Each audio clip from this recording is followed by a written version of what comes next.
ತುಳಸಿ ದಳದ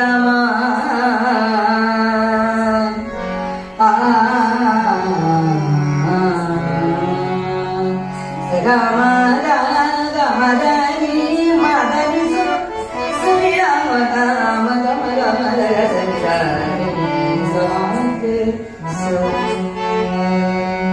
ಅಂತಾರಾಮಮಯಂ ಈ ಜಗಮಂತಾರಾಮಮಯಂ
గోవింద అని మన నోట్లో నుంచి రాగానే మనలో ఎక్కడైతే పాపాలో తాపాలో శాపాలో ఏవైతే ఉన్నాయో అవన్నీ రెక్కలు పెట్టుకుని ఎగిరిపోతూ ఉంటాయట. ఆ పోయేవి పోవచ్చు కదా, ఎవరైనా అనకుండా ఉన్నారేమో మూలలు కానీ వాళ్ళ మీద వాలిపోతామా అని చూస్తాయంట. వాళ్ళు కావాలంటే వాళ్ళకు కూడా మనమే కొంచెం గట్టిగా గోవిందరామం అని దూరంగా తోసేస్తాం. ఇంత పవిత్రమైనటువంటి రామక్షేత్రంలోకి వచ్చి సుందరకాండ కథాగానం వింటున్న మీ అందరికీ ఆ సీతారామ లక్ష్మణ హనుమ సమేత రామ ప్రభు సర్వదా రక్షించాలని కోరుతూ ఇప్పుడు జయంతి గోవిందనామం. జయ శ్రీమద్ రమణ గోవింద, రాజా రామచంద్రమూర్తికి, సీతా సమేత రామ ప్రభువుకు. వారు ముందుగా వెతుకుతున్నారు. సైన్యాధిపతులు మొదలుండేది.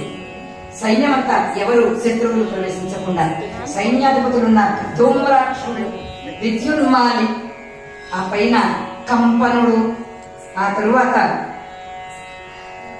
మహోగ్రుడు, ఇలా మొదలైనటువంటి వాళ్ళందరూ ఉన్నట్ట. ఆ సేనాధిపతుల మందిరాలన్నీ చూశాడు. ఎక్కడ సీతాదేవి లేదు. సేనాధిపతుల తర్వాత మంత్రులు ఉన్నట్ట, ప్రహస్తుడు మొదలైనటువంటి వాళ్ళందరి మందిరాలు చూశాట. అక్కడ సీతాదేవి లేదు. ఆ తరువాత ఏం చేశాడు అంటే రావణాసుడి యొక్క సోదరుల మందిరాలు ఉన్నాయి. కుంభకర్ణుడు, వాడు అసలు ఒళ్ళు తెలియకుండా నిద్రపోతూ ఉన్నట్టు ఆ సమయంలో ఆ కుంభకర్ణుడు. ఆ తరువాత ఆయన కొడుకులలో ఆయన సోదరులలో ముఖ్యమైనటువంటి వారు విభీషణుల వారు. ఆ విభీషణుల వారి దగ్గరికి వెళ్ళేటప్పటికీ ఆయన శరీరాన్ని మర్చిపోయి రామనామ స్మరణలో అర్ధరాత్రి 12 గంటలకు చేస్తున్నట్ట. చేస్తూ ఉంటే ఇదేమిటంటే అర్ధరాత్రి 12 గంటల వేళ లెక్కలో నామం నిలబడుతుంది అంటే చెప్పాట బ్రహ్మగారు, ఎవరి జోలికైనా వెళ్ళు కానీ ఆ చిన్నవాడి జోలికి వెళ్ళకు, నువ్వు విభీషణుడి జోలికి వెళ్ళవద్దు అని అన్నమాట బ్రహ్మగారు. వాడు నిరంతరం రామ నారాయణ నామం చేస్తుంటే నాకు చాలా కోపం వస్తుంది. అందరూ నిద్రపోయిన తర్వాత చేసుకోమను, అర్ధరాత్రి కూడా చేసుకోమని. వాడి ఎవరికి కూడా ఆ నిద్రాభంగం ఉండదు. ఆయన అనగానే అర్ధరాత్రి 1 గంట సమయంలో ఆయన తన మందిరంలో కూర్చుని ఎవ్వరికీ కూడా వినిపించకుండా ఆయన నిదానంగా సీతారాముల యొక్క మూర్తులకు ఆయన పూజ చేసుకుంటూ పాడుతున్నాడు. ఎలాగంటే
నమః ఓం అని ఈ రెండు లేకుండా ఏ నామం ఫలితం ఉండదు.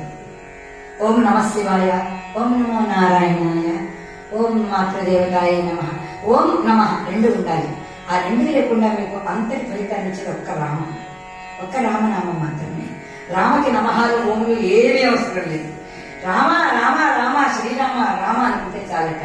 అందువల్ల జై శ్రీరామ్, జై శ్రీరామ్, జై జై శ్రీరామ్. రామచంద్రమూర్తి యొక్క నామస్మరణం చేసుకుంటూ ముందుగా ఆయన సోదరుల మందిరాలన్నీ చూసినటువంటి హనుమంతుడు ఆయన కుమారుల మందిరాలన్నీ కూడా వెతికాడు. ఒకవేళ అక్కడ పెట్టించాడేమో సీతాదేవిని. రావణాసురుడు ఎవరు అక్షకుమారుడిని ఒక కొడుకున్నాడు, పెద్ద కొడుకు. ఆ తర్వాత ఇంద్రజిత్తు అని ఒక కొడుకున్నాడు. పలు భార్యల వల్ల కలిగినటువంటి మకరాక్షుడు అనే పేరు కలిగిన వాడు ఒకడున్నాడు. అధికారుడు అనే పేరు కలిగినటువంటి వాడు ఒక్కొక్కడున్నాడు. ఈ కుమారుల మందిరాలన్నీ సార్ అక్కడ కూడా సీతాదేవి కనిపించలేదు. ఆఖరికి ఏం చేశాడంటే రావణాసురుడి పుష్పకర్మాన్ని నిర్మించాడు. ఆ రావణాసురుడు యొక్క పుష్పక విమానం దగ్గరికి వచ్చేటప్పుడు ఆయన భార్య ఆయన చేయిని తలగడగా చేసుకుని నిద్రపోతుందట. అది చూసి సీతమ్మ అనుకున్నాడు ఆవిడ చూసి హనుమంతుడు. ఆ స్ఫోటయామాన చుచుంబ పుచ్చం ననంద చక్రీర జగౌజగామా. ఏమ్మా ఎందుకమ్మా ఈ శ్లోకాలన్నీ మాకు అర్థం అవ్వాలి అని అంటారేమో. ఆ అక్షరాలన్నీ కూడా మంత్రాలు. ఆ ప్రతి ఒక్క అక్షరం ఉంది, అది బీజాక్షరాలు. మంత్రాలు ఆ శ్లోకాలలో ఉండేటువంటి దివ్యమైన బీజాక్షరాలు మన చెవుల్లో కనుక వెళ్ళినట్లయితే ఎన్నో శుభాలను, ఎంతో మంచిని మన కుటుంబానికి ప్రసాదిస్తుంది. అందువల్ల ఎక్కడి నుంచో ఓం అని వినడం వేరే, ఇక్కడికి వచ్చి వినడం వేరే అన్నమాట. ఈ స్థానంలో వచ్చి కూర్చోవాలి. ఇక్కడ జరిగేటువంటి నామస్మరణ కానీ కథ కానీ ఒక్కొక్కరికి నూరింత ఫలితాలను ఇస్తుంది. అందువలన యజ్ఞాలకు కానీ యాగాలకు కానీ పుణ్యక్షేత్రాలకు కానీ ఎందుకు పెడతాం? మనం వెళ్ళాలి అక్కడికి, ఆ పుణ్య ప్రదేశంలోకి మనం ఉండాలి అక్కడ. అందువల్ల రాజా రామచంద్రమూర్తికి, శ్రీరామచంద్రమూర్తి యొక్క నామస్మరణం చేస్తూ ఉన్నటువంటి హనుమంతుల వారు ఈ రావణాసురుడి యొక్క పుష్పక విమానంలో చూసి ఆయన చేత పక్కనే ఉన్నటువంటిది మహా సౌందర్య రాసి ఉన్నది ఒక ఆమె చూసి సీత అనుకున్నాడు. అనుకుని అక్కడికక్కడే చిందులైన ప్రారంభించాడు. సీతమ్మను చూశాను అని. అంతేకాదు తోకని తీసి ముద్దు కూడా పెట్టుకున్నాడు. శభాష్ కన్నా భలే చేశామని.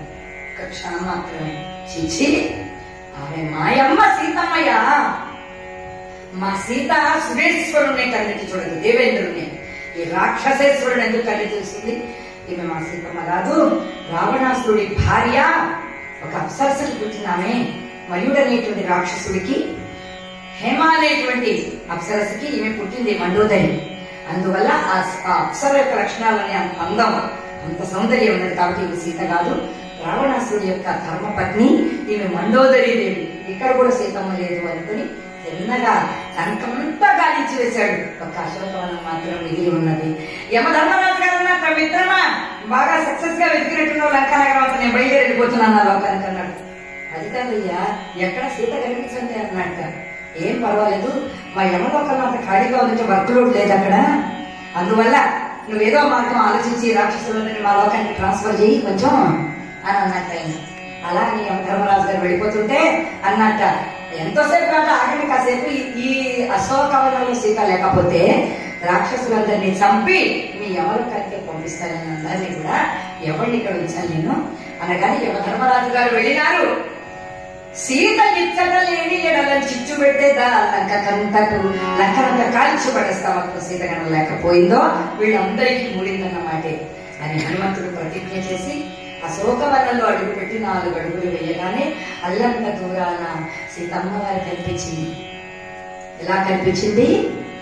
నల్లని మేఘాల మధ్య ఉన్నటువంటి వెలుగు తీగలాగా, అమ్మవారు చుక్కల మధ్యలో ఉన్నటువంటి చందమామలాగా 1000 మంది రాక్షస స్త్రీల మధ్య ఒక సీత ఉన్నది వెలుగు తీగలాగా. ఎలా ఉన్నదట? ఒక అశోకవనం కింద చలువరాతి అరుగు, దానిపైన కంటి వెంట ధారాపాతంగా కళ్ళనీళ్లు కారిపోతూ ఉంటే సీతమ్మ చూచాడు హనుమంతుల వారు. చెక్కిట చెయ్యి చేర్చి వెక్కి వెక్కేడ్చుచు కన్నుల వేడి నీరు కాచెదేలా, నల్లాడు ముత్యము విరియగా ముస్సురెనుచు వెచ్చనుచెదేలా.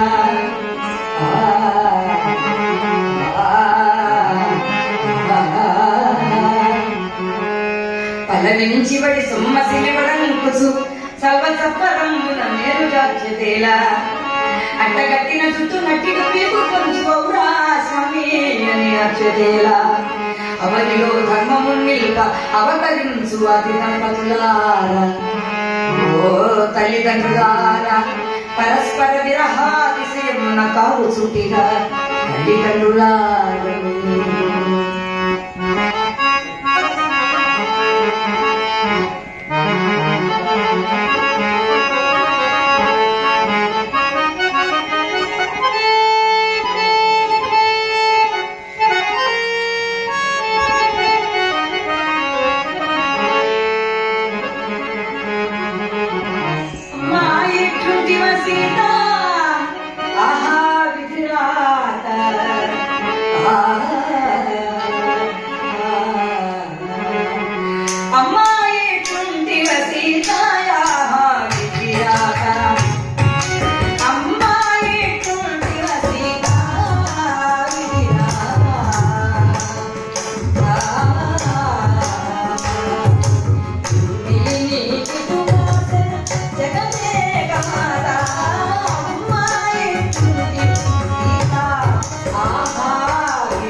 రాసి పెట్టాడు ఆ తల్లి.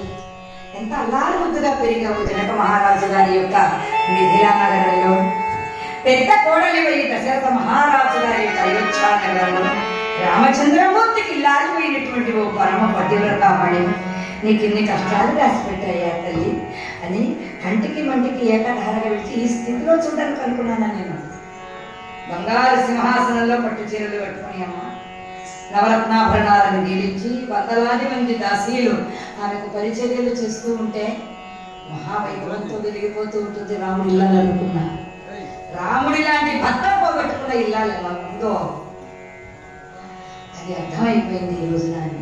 హనుమంతుల వారు ఎలాగైనా సరే సీతమ్మతో మాట్లాడాలి, మన కర్తవ్యం సీతమ్మతో మాట్లాడడమే అని చెప్పి వెనువెంటనే హనుమంతుల వారు ఏం చేశారంటే సీతమ్మ కూర్చుని ఉన్నటువంటి అశోక వృక్షాన్ని చిన్న రూపంతో ఎక్కి ఎటువంటి చప్పుడు చేయకుండా ఆకుల చాట్ల తనను దాచుకుని ఉండగా తెల్లవారింది. మొత్తం మీద తెల్లవారగానే రావణాసుడికి సీతమ్మ వారిని చూడాలన్నటువంటి కోరిక పుట్టిందిట.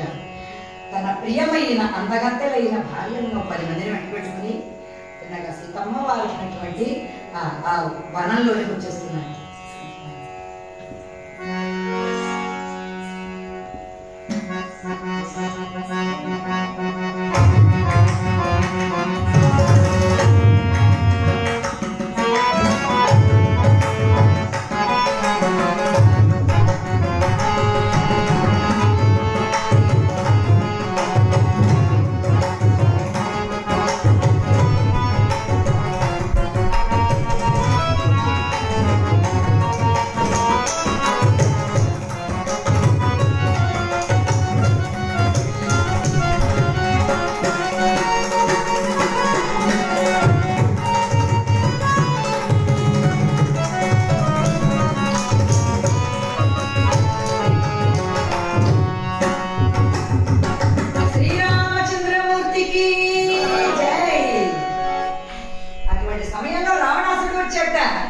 వస్తూనే సీతా నమస్కారం అనమాట, చేతులు పట్టుకుని నన్ను చూడగానే నమస్కారం అంటాడు. అందుకని సీతమ్మ వారు వెంటనే గడ్డి పడకను అడ్డంగా పెట్టుకుంది. వాడు మొహం చూడడానికి వాడు గడ్డి పడకకు సమానం. దర్భను అడ్డంగా పెట్టుకుంది. ఏదైనా అపవిత్రమైంది అంటే పవిత్రమైంది దర్భాట. ఆ దర్భను అడ్డంగా పెట్టుకున్న సీతమ్మ ముఖాన్ని అటు తిప్పుకుని ఉండగా ఇంకనైనా నీ దయ రాదేలనే చూసావా సీత, నువ్వంటే నాకెంత ప్రేమ చూసావా. నిన్ను చూడగానే నా హృదయం పొంగిపోతుంది. తెలియకుండా నేను 2 చేతులు నిన్ను చూడగానే సీతా నమస్కారం అనాలనిపిస్తుంది. ఇది ఎక్కడ సంస్కారం? సంస్కారమే. మరి ఎలా సంస్కారం అని అంటారా? ఈ దేహమేమో రాక్షస దేహం, అతని శరీరం అతని జన్మ ఏం జన్మ? రాక్షస జన్మ. అందువల్ల సీతమ్మ మీద మోహంతో ఆమెను కోరి తీసుకొచ్చి ఇంట్లో బంధించాడు లంకలో. కానీ ఈ లోపల ఉన్నాడు చూడండి, ఒకడు ఉన్నాడు జీవుడు. వాడు ఎక్కడి వాడు? వాడు వైకుంఠంలో ఉన్నటువంటి వాడు. ఆ వైకుంఠంలో ఉన్న జైల్లో ఒకడు ఈ రావణాసురుడు. ఆ వైకుంఠంలో తెల్లారగానే అమ్మవారిని చూడగానే ఏమనేవాడు? అమ్మ మహాలక్ష్మి నమస్కారం అనేవాడు. అమ్మ ముఖాన్ని చూసేవాడు, అమ్మ పాదాలను చూసేవాడు. ఈ శరీరం కోరుకుంటూ ఉన్న రాక్షస బుద్ధితో లోపల ఉన్న జీవుడు ఉన్నాడు చూడండి, వాడు ఆ సంస్కారం కొద్ది అమ్మని చూడగానే నమస్కారం చేసేవాడు. అందువల్ల ఆడవాడి ప్రకారంగా రావణాసురుడు అంటాడు, సీత 14 లోకముల చేత నమస్కారం చేయించుకుని నేనే నీకు నమస్కారం చేస్తున్నా, నా చేత కూడా నమస్కారం చేయించుకుంటున్నావు సీత, నాకన్నా కడతలేస్తున్నా. ఇంకనైనా నీ దయ రాదేలనే నా వంక దిక్కు ముఖ దోసిలోకి నన్ను సంతోషపరచవేళ దాసుడనైతిని నన్ను నీ దరి చేర్చుమా బాలా.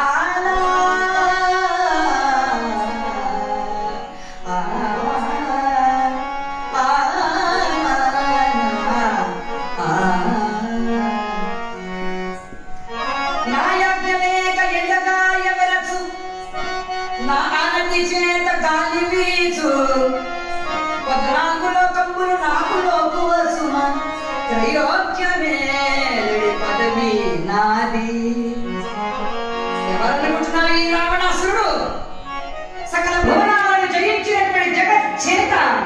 ఈ రావణాసురుడు.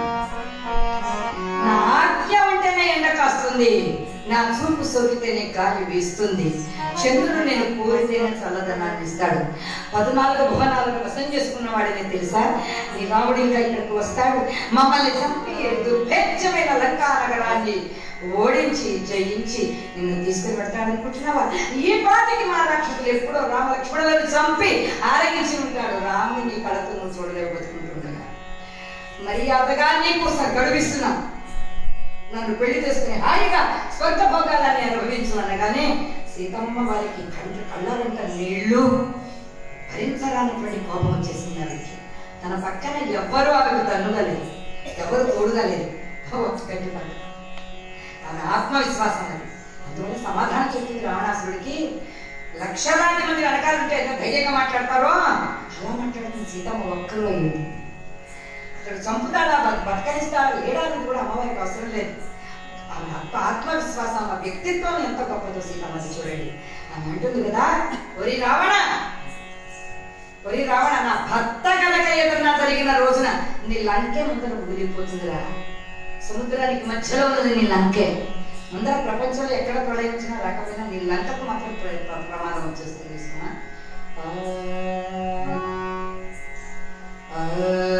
జాతి నీతి లంచకు నీ చదువంతయు చట్టుముట్ట, పోతరించి పేలకు దేవుండు నీ తలెల్లగొట్ట. చదువుకున్నావా నువ్వు?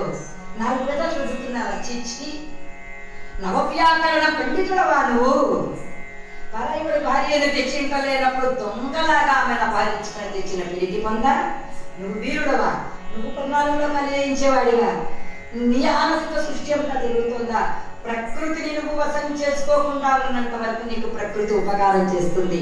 ప్రకృతికి నీవు హాని కలిగించిన రోజున ఏ గాలిని ఆపావో, ఏ సూర్యుని ఆపావో, ఏ అగ్నిని ఆపావో, ఏ వాయువుని ఆపావో వాళ్ళందరినీ ప్రకృతిని వశం చేసుకోవాలనుకున్న ప్రపంచం నాశనం అయిపోయింది. నీవు కూడా అంతకన్నా ఎక్కువ పడవైన వాడు కాదు. నా రాముడికి కనుక ప్రమాదం జరిగిన రోజున సప్త సముద్రాలు ఏకమైపోతాయి, కులపర్వతాలు కూలిపోతాయి, నీ లంక మొత్తం సర్వనాశనం అయిపోతుంది. ఆ రోజున రాముడికి చెడు జరిగిందన్న రోజున నేను నిన్ను బూడిదగా మార్చేస్తాను సుమా. నా పార్థివ వచ్చే మహిమతో ఇంతవరకు నేను ఇంతవరకు ఏం చేయలేకుండా ఎందుకున్నాను అంటే నా భర్త కోసం, నా భర్త కోసం మాత్రమే, నా భర్త రాగాలనేటువంటి విశ్వాసంతో ఉన్నాను సుమా. రావణ, నీకు నా భర్తకి పోలిక అని ఆవిడ కోరిక పెట్టిందండి మంచి పద్యంలో. రాముడు మదహస్తి దోమవీవు, రాముడు మదించిన ఏనుగు లాంటి వాడైనా నువ్వు దోమ లాంటి వాడు అనేటప్పటికల్లా అబ్బా అన్నట్టు రావణాసుడు. ఎవరైనా వాడికన్నా వీడు అందగాడలో శౌర్యు పరాక్రమంతుడు అంటే నువ్వుకుంటా, కానీ వీడు ఎలా పోయి కొడుతుందో చూడు. రాముడు మదహస్తి దోమవీవు, రాముడు అనంతుడు వానబాబు నీవు, రాముడు అంబోధి చూడబట్టవు నీవు, రాముడు కల్పవృక్షము ముది బొమ్మ చెముడు తుపవు నీవు, రాముడు స్వర్గము నరకము, రాముడు సమత సింహము నీవు కంటడంగిన గాలిదాడు. రాముడు నీకు పోలిక, రాముడు ఏనుగు లాంటి వాడవు రాడు, ఆయన నీవు దోమతో సమానమైనటువంటి వాడు, రాముడు 1000 తలలు కలిగిన ఆదిశేషుడితో సమానమైనటువంటి వాడు, నువ్వు వానపాము లాంటి వాడు, రాముడు కల్పవృక్షంతో సమానమైనటువంటి వాడు, నువ్వు ముళ్ళ తుప్పతో సమానమైనటువంటి వాడు, రాముడు సముద్రుడు లాంటి వాడు, నువ్వు పిల్ల కాలవ లాంటి వాడు. నీకు రాముడికి పోలిక. రాముడు ప్రళయోగ్రమూర్తి. ఏం తెలుసు నీకు రాముడు పరాక్రమాన్ని గురించి? ఒక్క మాట చెప్పు నా రామ పరాక్రమాన్ని గురించి, ఒక్క మాట చెప్తాను. దండకారణ్యంలో నీ బృందం అంతా ఉన్నారు 14,000 మంది రాక్షసుడు, కరాసురుడు, దూషణుడు, త్రిశూరుడు. వాళ్ళ ముగ్గురు కూడా 14,000 మందితో నీ చెల్లెలు శూర్పణకుందే నీలాంటిది చొప్పన అది వాళ్ళందరినీ వెంట పెట్టుకొని వచ్చి మమ్మల్ని చంపించేయాలి. వెంట పెట్టుకొని వస్తే నన్ను లక్ష్మణుడిని పంపించి రాముడు గంటన్నరలో 14,000 మందిని చంపేశాడు. రాముడు వాడు సామాన్యమైన వాళ్ళ, ఒక్కొక్కడు దేవేంద్రుడు ఇచ్చిన వాడు, వాడు ఒక్కొక్కడు నీతో సమానమైన పరాక్రమాన్ని కలిగిన వాడు. వాళ్ళందరినీ రాముడు గంటన్నరలో చంపితే తెగిన తలలు, చేతులు, మొండాలు, గుర్రాలు, ఏనుగులు 14,000 మంది ఒక్క రాముడు నిలబెట్టి మొత్తం అది చచ్చిపోయారు. నువ్వనగా ఎంత, నీ సైన్య బలం అనగా ఎంత. రాముడు తలుచుకుంటే లోకాలనే భస్మి పట్టణం చేయగలడు. నివురు గప్పిన నిప్పు లాంటి వాడు రామచంద్రమూర్తి. నేనే నిన్ను బూడిద చేసేదాన్ని, కానీ నా భర్త పరాక్రమం ఏంటో నీకు తెలియాలి, లోకానికి తెలియాలి. అందువల్ల ఇంతవరకు నేను శపించకుండా ఊరుకున్నా. పోయి బతుకుపో అన్నాడు. నా మాటలు వచ్చేది వరకు బతుకుపోను అనగానే సీతను చంపేస్తానని కత్తి ఎత్తాడు రావణాసురుడు. అలా కత్తి ఎత్తగానే పక్కనే ప్రియమైనటువంటి భార్యమైనందుకు ధాన్యమని చాలవయ్యా, ఆడవాళ్ళ మీద కత్తి ఎత్తావు గాని అని సీతకు సైగ చేస్తుంది. నీకేం భయం లేదు, నేను చంపడానికి తీసుకురాలేదు, నేను వధించి తీసుకుని వచ్చాడు. నీకు ఈ రావణాసురుడు వల్ల ఏం భయం లేదని. మన పార్టీలోనే ఎగస్ పార్టీ అన్నమాట. వీళ్ళందరూ మన పార్టీలోనే ఉంటూ ఉంటారు, కానీ అవతల వాళ్ళతో చేయగలుగుతూ ఉంటారు దొంగలు, నమ్మడానికి వీళ్ళు. అందువల్ల ఆయన ప్రియమైన భార్య ధాన్యమని మహా సౌందర్యవత్యాన్ని ఆమె సీతకు సరిగ్గా చెప్తారు. నీకే భయం లేదు, వీళ్ళు ఏమన్నాడు అన్నట్లుగా. ఏమండి అలా ఎప్పుడైతే జరిగిందో రావణాసురుడు అన్నాడు, సీతా నీకు 2 నెలలు గడిపిస్తాను, నువ్వు మర్యాదగా నాకు లొంగి నన్ను వివాహం చేసుకుని భోగాలను అనుభవిస్తావా సరే, లేదంటే నిన్ను చంపి ఈ 1000 మంది ఆడవాళ్ళని కాపలాగా పెట్టేటువంటి రాక్షస స్త్రీలని వీళ్ళందరూ నిన్ను పలహారంలాగా ఒక్కొక్క ముక్క నిన్ను ఎప్పుడు నడుచుకుని తిన్నామనిస్తారు. వీళ్ళందరూ కూడా వీళ్ళందరూ నిన్ను చంపి తినేస్తారు, వీళ్ళందరికీ ఆహారాన్ని అయిపోతావు, నువ్వు నిర్ణయించుకో అని చెప్పి రాక్షస స్త్రీలందరికీ పిలిచాడు వాళ్ళని. మీకు స్పెషల్ మీటింగ్ ఉంది, పర్సనల్ మీటింగ్ ఉంది, చెప్పండి ప్రభు ఏం చేయమంటారు. మొహాలు మంట నా సౌందర్యాన్ని కొంచెం వర్ణించి చెప్పండి, మీరందరూ ఏం చేస్తున్నారు, బాగా తిని నిద్రపోతున్నారు. సీత పక్కన చేరి నా సౌందర్యాన్ని గురించి చెప్పండి, నా వీరత్వాన్ని గురించి చెప్పండి, చూసారా ఎంత సౌందర్యం ఉందో. అలాగే ప్రభు మీరే రామన్నదారు ప్రభు, మీ గురించి చెప్తామంటున్నాక ఆయన అలా వెళ్ళిపోగానే వెళ్ళంటున్నారు. వీడి సౌందర్యాన్ని గురించి చెప్పాలి, ఎలా ఉన్నాడో చూడు, ఈయన పళ్ళు, ఈయన గారి కోరలు, ఈయన గారి అగ్నిగుండం లాంటి కళ్ళు, 100 కేజీల బస్తా పెట్టుకున్నాడు మైదారి బొజ్జ. ఈ గారి గురించి ఏం చెప్పాలి, తెల్లగా విరిగిపోయినటువంటి వెంట్రుకలు. ఈయన సౌందర్యాన్ని గురించి సీతమ్మకి ఏమని వర్ణించి చెప్పాలి. ఇప్పుడు నవమర్మదాకారుడా, రామచంద్రుడా, దేవేంద్రుడా ఏమని వర్ణించి చెప్తాం ఈయన గారి గురించి. అప్పుడే మనం తెచ్చినాం కదా, సంబోధించినాం కదా, పర్వాలేదు ఏదో చెప్తాం సీతకి అన్నాను. సీత ఎందుకే చచ్చిపోతావు మా చేతుల్లో, నేను తినాలనిపించడం లేదు సీత, మా మాట విని ఆ రావణాసురుడు 2 నెలలే గడువిచ్చాడమ్మా, విడిగేసుకుంటానని ఒప్పుకోమని. 2 నెలలు గడువు కాదు, 2 జన్మలు గడువిచ్చిన వాడు మహాముడు అనిపించాడు. అని అనగానే సీత ఒక్క మాట మీద, అప్పటి వరకు ఎందుకు ఇప్పుడే తినేయండి మీరందరూ కూడా అని అనగానే ఆ త్రిజట అని ఒకటి లేచినట్టుంది. ఇది రామాయణంలో సుందరకాండలో ఇది చాలా శుభప్రదమైన ఘట్టం. ఆ త్రిజట అంటే దానికి 3 జడలు వేసుకుంటుంది. అది లేచి నాకు కళ వచ్చింది. ఏంటి అసలు త్రిజటా స్వప్నం అంటారు. ఈ త్రిజటా స్వప్నం అంటే మనకి ఎప్పుడైనా చెడు కళలు వస్తే కూడా ఎటువంటి చెడ్డ ప్రకారం మనకి కొన్ని కళలు మనకు ప్రమాదం కలిగిస్తాయి, కొన్ని కళలు మనకు జరగబోయేది చెప్తూ ఉంటాయి. ఆ జరగబోయే ప్రమాదాలను ఆపేస్తుంది ఈ ఘట్టాన్ని వింటే. త్రిజటా స్వప్నం అది నేను చెప్పిన ఒక పెద్ద కళ వచ్చింది. ఇప్పుడు పుష్పక విమానం ఉంది కదా, అందులో రాముడు, లక్ష్మణుడు, సుగ్రీవుడు, తర్వాత ఎవరో పెద్ద కోతి, విభీషణుడు వారు, వీళ్ళందరూ తెల్లని వస్త్రాలు కట్టుకుని ఉత్తర దిశగా వెళ్ళిపోతున్నారు వీళ్ళందరూ కూడా. అదేంటే అసలు ఆ విమానం అంటే మన మహారాజు గారికి పుష్పకం అంటే చాలా ఇష్టం కదా, మరి ఆయన లేడా మన రావణాసురుడు వారని వెంటనే ఎక్కడ మన రాజుగారు లేడే, మరి ఎక్కడున్నాడే ఆయన. ఆయనని దక్షిణ దిశగా నల్లని దుస్తులు పెట్టుకున్నటువంటి స్త్రీ మెడలో ఎర్రమందారాల మాల వేసి వాళ్ళంతా మసిబూసి మెడలో కాలపాసాన్ని వేసి నేను రాము అంటున్నాడు మన రాజుగారు. రావాల్సిందని లాక్కొని పోతుంది. అది ఇదేదో నాకు చెడ్డ, మనకేదో ఆకలి కలగబోతుంది మన రాజ్యానికి. అందువల్ల సీతమ్మను బాధ పెట్టవద్దు, మనం సీతాదేవిని ప్రార్థించుకుని ఉందాము అని ఎప్పుడైతే అన్నారో హనుమంతుడి యొక్క మాయా విశేషం చేత వాళ్ళందరూ ఒళ్ళు తెలియకుండా సమూహనం చేత నిద్రపోయారు. మెలకుగా ఎవరున్నారంటే సీత హనుమంతుడు ఇద్దరు నిద్రపోయారు. మిగిలిన వాళ్ళందరినీ కూడా మాయ గమనిస్తుందండి.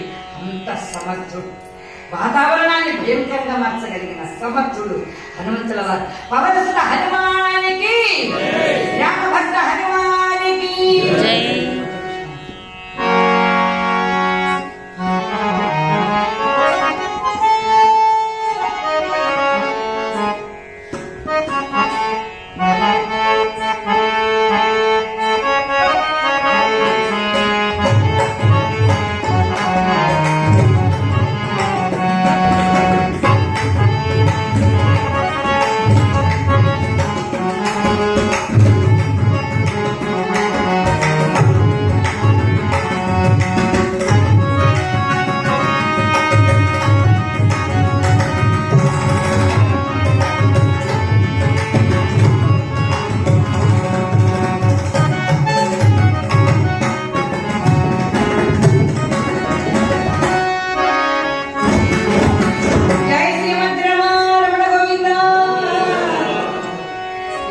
అయితే హనుమంతుల వారు ఒక్కసారిగా సమ్మోహనంతో వాళ్ళందరూ నిద్రలోకి జారిపోయారు.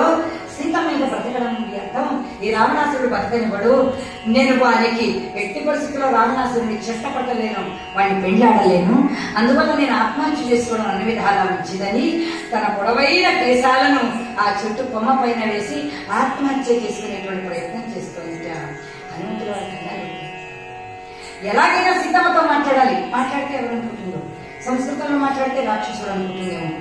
ఎలా అయినా ఇప్పుడు ఆమె మనస్సుని, ఆమె ఆలోచనని మార్చాలి. ఏది మార్చగలదు? ఎటువంటి కష్టమైనటువంటి పరిస్థితి వచ్చినప్పటికీ కూడా నేను రక్షించగలిగేది ఒక్క భగవన్నామం మాత్రమే. అది నిరూపించాడు హనుమంతుడి నాటకంలో. పవనసుత హనుమానికి వెంటనే హనుమంతుల వారు ఈమెకు రామ కథ వినిపిస్తా, రామగానం విందంటే వెంటనే ప్రయత్నం మానివేస్తుంది. ఎక్కడ నుంచి రామనామగానం వినిపిస్తోందని చూస్తున్నామని ఆలోచించి తక్షణమే ఆలోచన చేశాడు ఆయన. ఆలోచన చేసి హనుమంతుల వారు రామ కథాగానం చేశాడు. ఆయన స్మరణ చేయలేదు, రామ కథాగానం చేశాడు ఆయన. ఏమని?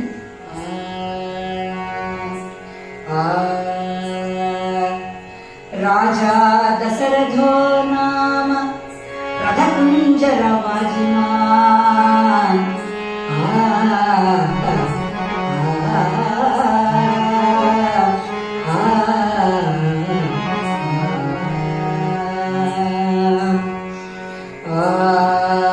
శ్రీరామ రామ రామేతి రమే రామే మనోరమే సహస్రనామ తత్తుల్యం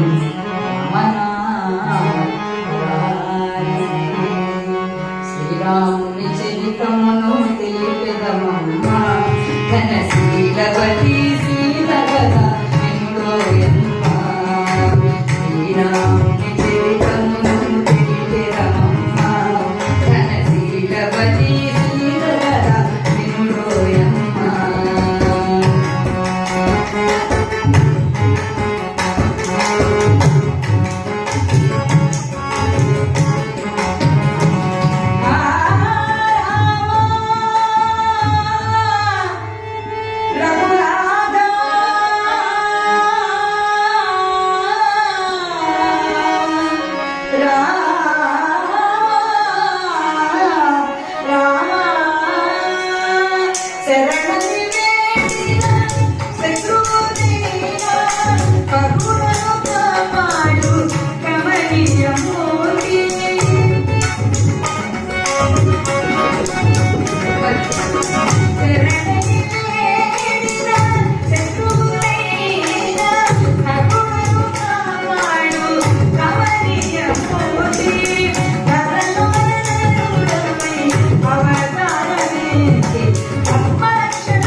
సంగీతము పుట్టగానే ఆదిపట్ల నారాయణదాస్ గారు అంటారు, ముక్కు చెవి కన్ను పుట్టగానే ఎలా వస్తుందో ఆ సంగీతం అనేటువంటిది కూడా నేర్చుకోవడం అనేటువంటి నిమిత్తం మాత్రమే. పూర్వజన్మ సుకృతం ఉండాలి, పెట్టినటువంటి వాడు గుర్తాడు. ఒక కళాకారుడు తయారవ్వాలి అంటే అమ్మా నాన్నలు అందరూ త్యాగం చేస్తారు. వాళ్ళ డబ్బు, వాళ్ళ ఆనందం, వాళ్ళ సమయం ఇవన్నీ త్యాగం చేస్తే ఓ ఆర్టిస్ట్ తయారవుతారు. కుటుంబ సభ్యులు అందరూ త్యాగం చేయాల్సి ఉంటుంది. రేపొద్దున కట్టుకున్నటువంటి ఇంట్లో ఉండేటువంటి భార్య పిల్లలు వాళ్ళ సంతానం కూడా వీళ్ళు కళాకారులుగా వృద్ధి చెందాలంటే ఎంతమంది త్యాగాలు ఉంటాయి ఆ ఆర్టిస్ట్కి. అందువల్ల అబ్బాయి చాణక్య వాళ్ళ నాయన కృషి ఒక వంక, ఆయన కృషి గురువులు అనుభవుడు వెంకట్రావు గారు వాళ్ళ గురువు గారు చిన్నపిల్లాడు అప్పటి నుంచి నాకు తెలుసు.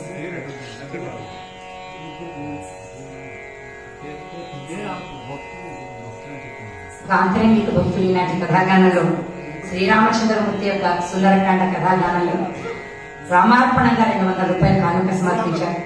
300 రూపాయలు క్షమించండి, ముగ్గురికి 300 రూపాయలు కానుక సమర్పించారు.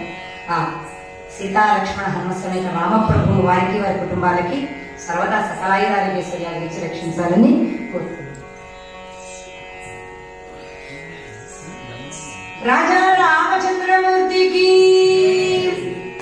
రామనామం వెతుకుగానే లంకలో రామనామా అని ఒక్కసారిగా అమ్మ సీతమ్మ చేతుల్లో నుంచి కేశాలు జారిపోతున్నాయి, ఉరివేసుకోవాలనుకుంది కదా ఆ జుట్టుతో.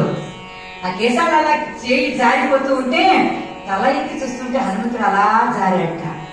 ఆయన అన్నట్టు నమస్కారం పెట్టాట, నోరిప్పి మాట్లాడకమ్మా, నమస్కారం తల్లి అన్నట్ట అని అక్కడ కూర్చుని అన్నట్ట.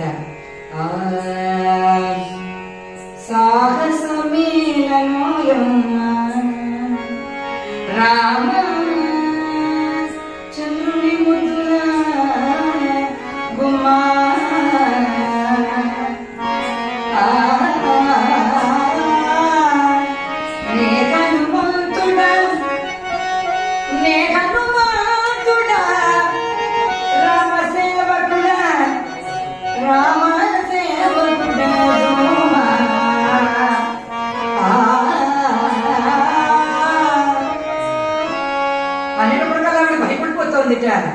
తాను ఎప్పుడైతే భయపడిపోతుందో కలగంటున్నానా, లంకల్లో రామనామం వినపడుతుందా, రావణనామం కదా వినిపించాల్సింది, రామనామాన్ని ఎవరికి ఆలోచిస్తున్నారని చూసి భయపడిపోతూ ఉంటే అన్నాడు శ్రీరామచంద్రమూర్తి యొక్క దూతనమ్మ అనగా ఆవిడ నమ్మలేదట.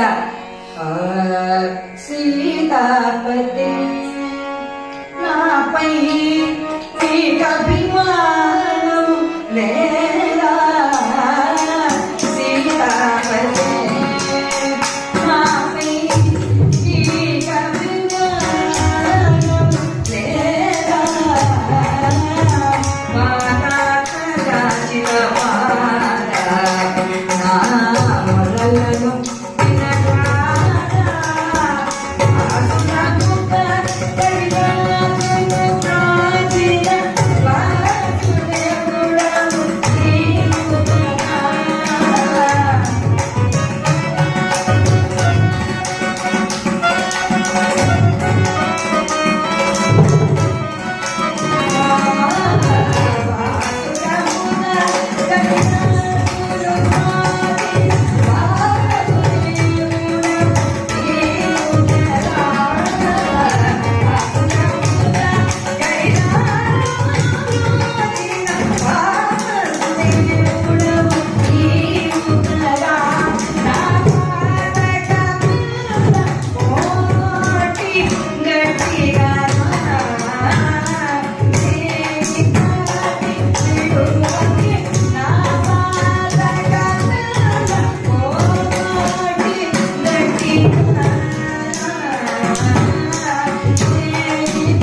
సీతమ్మ వారి ఎదురుకుండా ఎప్పుడైతే అలా ఆయన గానం చేసి రామ కథను వినిపించాడో, రామదూతమైనటువంటి హనుమంతుడిని నేను వచ్చాను అని అప్పుడైతే నమస్కారం చేశాడో, ఆవిడ వెనువెంటనే హనుమంతుడిని కూర్చోమని అందుకండి అని ఇంకా భయపడుతోందిట. రాముడు చెప్పాడు ఈ మాట, నువ్వు నమ్మవు, రాక్షస మాయల వల్ల బెదిరిపోయి ఉన్నావు. అమ్మా ఇదిగో రామచంద్రమూర్తి ఇచ్చినటువంటి ఈ ఉంగరాన్ని స్వీకరించు అని ఎలా ఇచ్చాడో తెలుసా అండి? ఇలా ఇచ్చాడు హనుమంతుడు. సీతమ్మ వారు మహాలక్ష్మి అది, ఆవిడకి ఇలా ఇవ్వడమే తప్ప ఇలా తీసుకోవడం ఆవిడకి తెలియదు. అందువల్ల హనుమంతుడు దోయిల్లో ఇలా పెట్టుకుని, ఆవిడ మహాలక్ష్మి స్వరూపం కాబట్టి అమ్మవారికి ఇలా చూపించాడు. నైవేద్యాన్ని మనం ఎలా చూపించాలండి? ఇలా చూపించాలండి. పూజను మనం ఎలా చేయాలి? ఇలా చేయాలండి. ఇలా చేయకూడదు. ఏది వేసినా కూడా ఇలా తీసి సమర్పణం చేయాలి. హనుమంతుల వారు ఉంగరాన్ని ఇలా అంజలిలో పట్టుకున్నట్టండి, సీతమ్మ వారు అలా తీసుకున్నారు. ఆ ఉంగరాన్ని చూడగానే ఆ వాళ్ళ వివాహం గుర్తొచ్చిన అమ్మవారికి ఆ ఉంగరాన్ని మామగారైనటువంటి జనక మహారాజు గారు సీతమ్మ వారిని పెళ్లి చేసుకున్నప్పుడు నాగవలి వసంతపు బిందెలో ఈ వజ్రపు ఉంగరాన్ని రామ అనే దివ్యమైనటువంటి ఆ అక్షరాలతో ఉన్న ఉంగరాన్ని ఇచ్చారు ఆయన. ఆ ఉంగరం ఒకటే పెట్టుకున్నాడు ఆయన పాపం. వాళ్ళ గుర్తుగా ఇంకా ఏ ఆభరణాలు రామచంద్రమూర్తి వేటిని కూడా అన్నింటినీ దానాలు చేసేసాడు ఆయన. అందువల్ల ఆ ఉంగరాన్ని చూడగానే సీతమ్మ వారికి గలగల కట్టి నీళ్లు కారిపోతూ ఉండగా, గలగల కంటి నీరు పటియల్చును రామముద్రిక ముద్దు పెట్టుకొని చేర్చునంద పరాకు పట్టణములను సిగులములు నరల గొలుచును సీత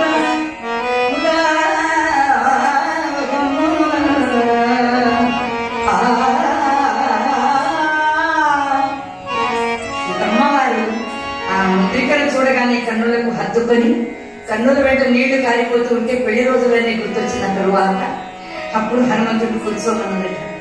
హనుమ, నా రామచంద్రమూర్తి ఎలా ఉన్నారు విషయాలన్నీ చెప్పు అనగానే అప్పుడు నమ్మకం కుదిరి, అమ్మా నిన్ను ఎలా నమ్మించగలను? నీ మనసులో ఎటువంటి సందేహం నా విషయంలో నీకు అవసరం లేదు.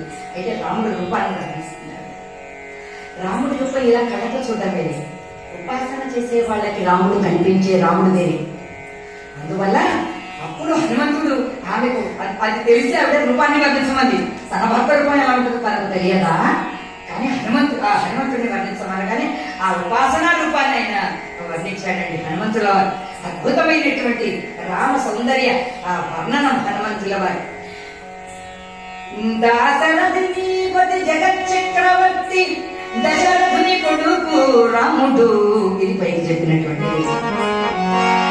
శతకోటి మన్మథ లావణ్యమూర్తి రాజుడు కడు మంచివాడు పొంగాడలేడు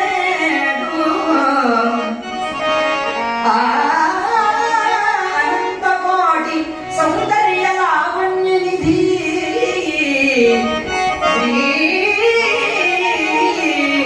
శుంభస్య శ్రీ శ్రీరామచంద్రమూర్తి. రాజా రామచంద్రమూర్తికి 12 అడుగుల పొడవుతుంది రాముడు. 12 అడుగుల పొడవట. ఆ నీలం మణి ఎలా అయితే ఉంటుందో, ప్రకాశవంతమైనటువంటి నీలం ఒక రకమైన ఆకాశం, ఒక రకమైన చాలా అందమైనటువంటి నీలం రంగుతో ఉంటుంది చూడండి, అలా ఉంటాయి కదా. అటువంటి నీల కణాఘన శ్యామ సుందరుడి విశాలమైనటువంటి కన్నులుట ఆ హనుమంతుడు వర్ణిస్తాడు రామచంద్రమూర్తిని. ఆ చేతులలో ఉండేటువంటి రేఖలు, ఆ ఎగు భుజములు, మోకాళ్ళు దాటినటువంటి ఆ చేతులు, ఆ పాదాలలో ఉండేటువంటి చిహ్నాలు, శంఖ చక్ర ఆ పద్మ చిహ్నాలు, దివ్యమైన అంకుశ పాస ఆ గుర్తులు, ఇవన్నీ విష్ణుమూర్తి లక్షణాలు. ఆ విష్ణుమూర్తి లక్షణాలు ఏవైతే ఉన్నాయో అవన్నీ రాముడు ఉంటాయి. గుణాలు, సౌందర్యము, అన్ని ఆచార విశేషాలన్నీ అవన్నీ ఎప్పుడైతే వర్ణించాడో ఆమె ఆనంద భరితురాలైపోయింది. సీతమ్మ ఆనంద భరితురాలైపోయి ఆమె అన్నదట. అప్పుడు హనుమంతుల వారు అన్నారు, నువ్వు కూడా రామచంద్రమూర్తిని గురించి చెప్పు మా 4 విషయాలు. నారాయణ దాస్ గారు చెప్పిస్తారు ఈ కృత్యంలో. సీతారాముల ప్రేమ గురించి మనకు ఎక్కడ కుదరలేదు, కానీ నారాయణ దాస్ గారు చెప్పారు సీతారాముల యొక్క అన్యోన్య దాంపత్యం ఎలా ఉంటుందో చెప్పారన్నమాట. ఎలా చెప్పారో చూడండి. నా నాథునికి రాముడికి నేనంటే ఎంత ప్రేమ అంటే, ప్రణనాయక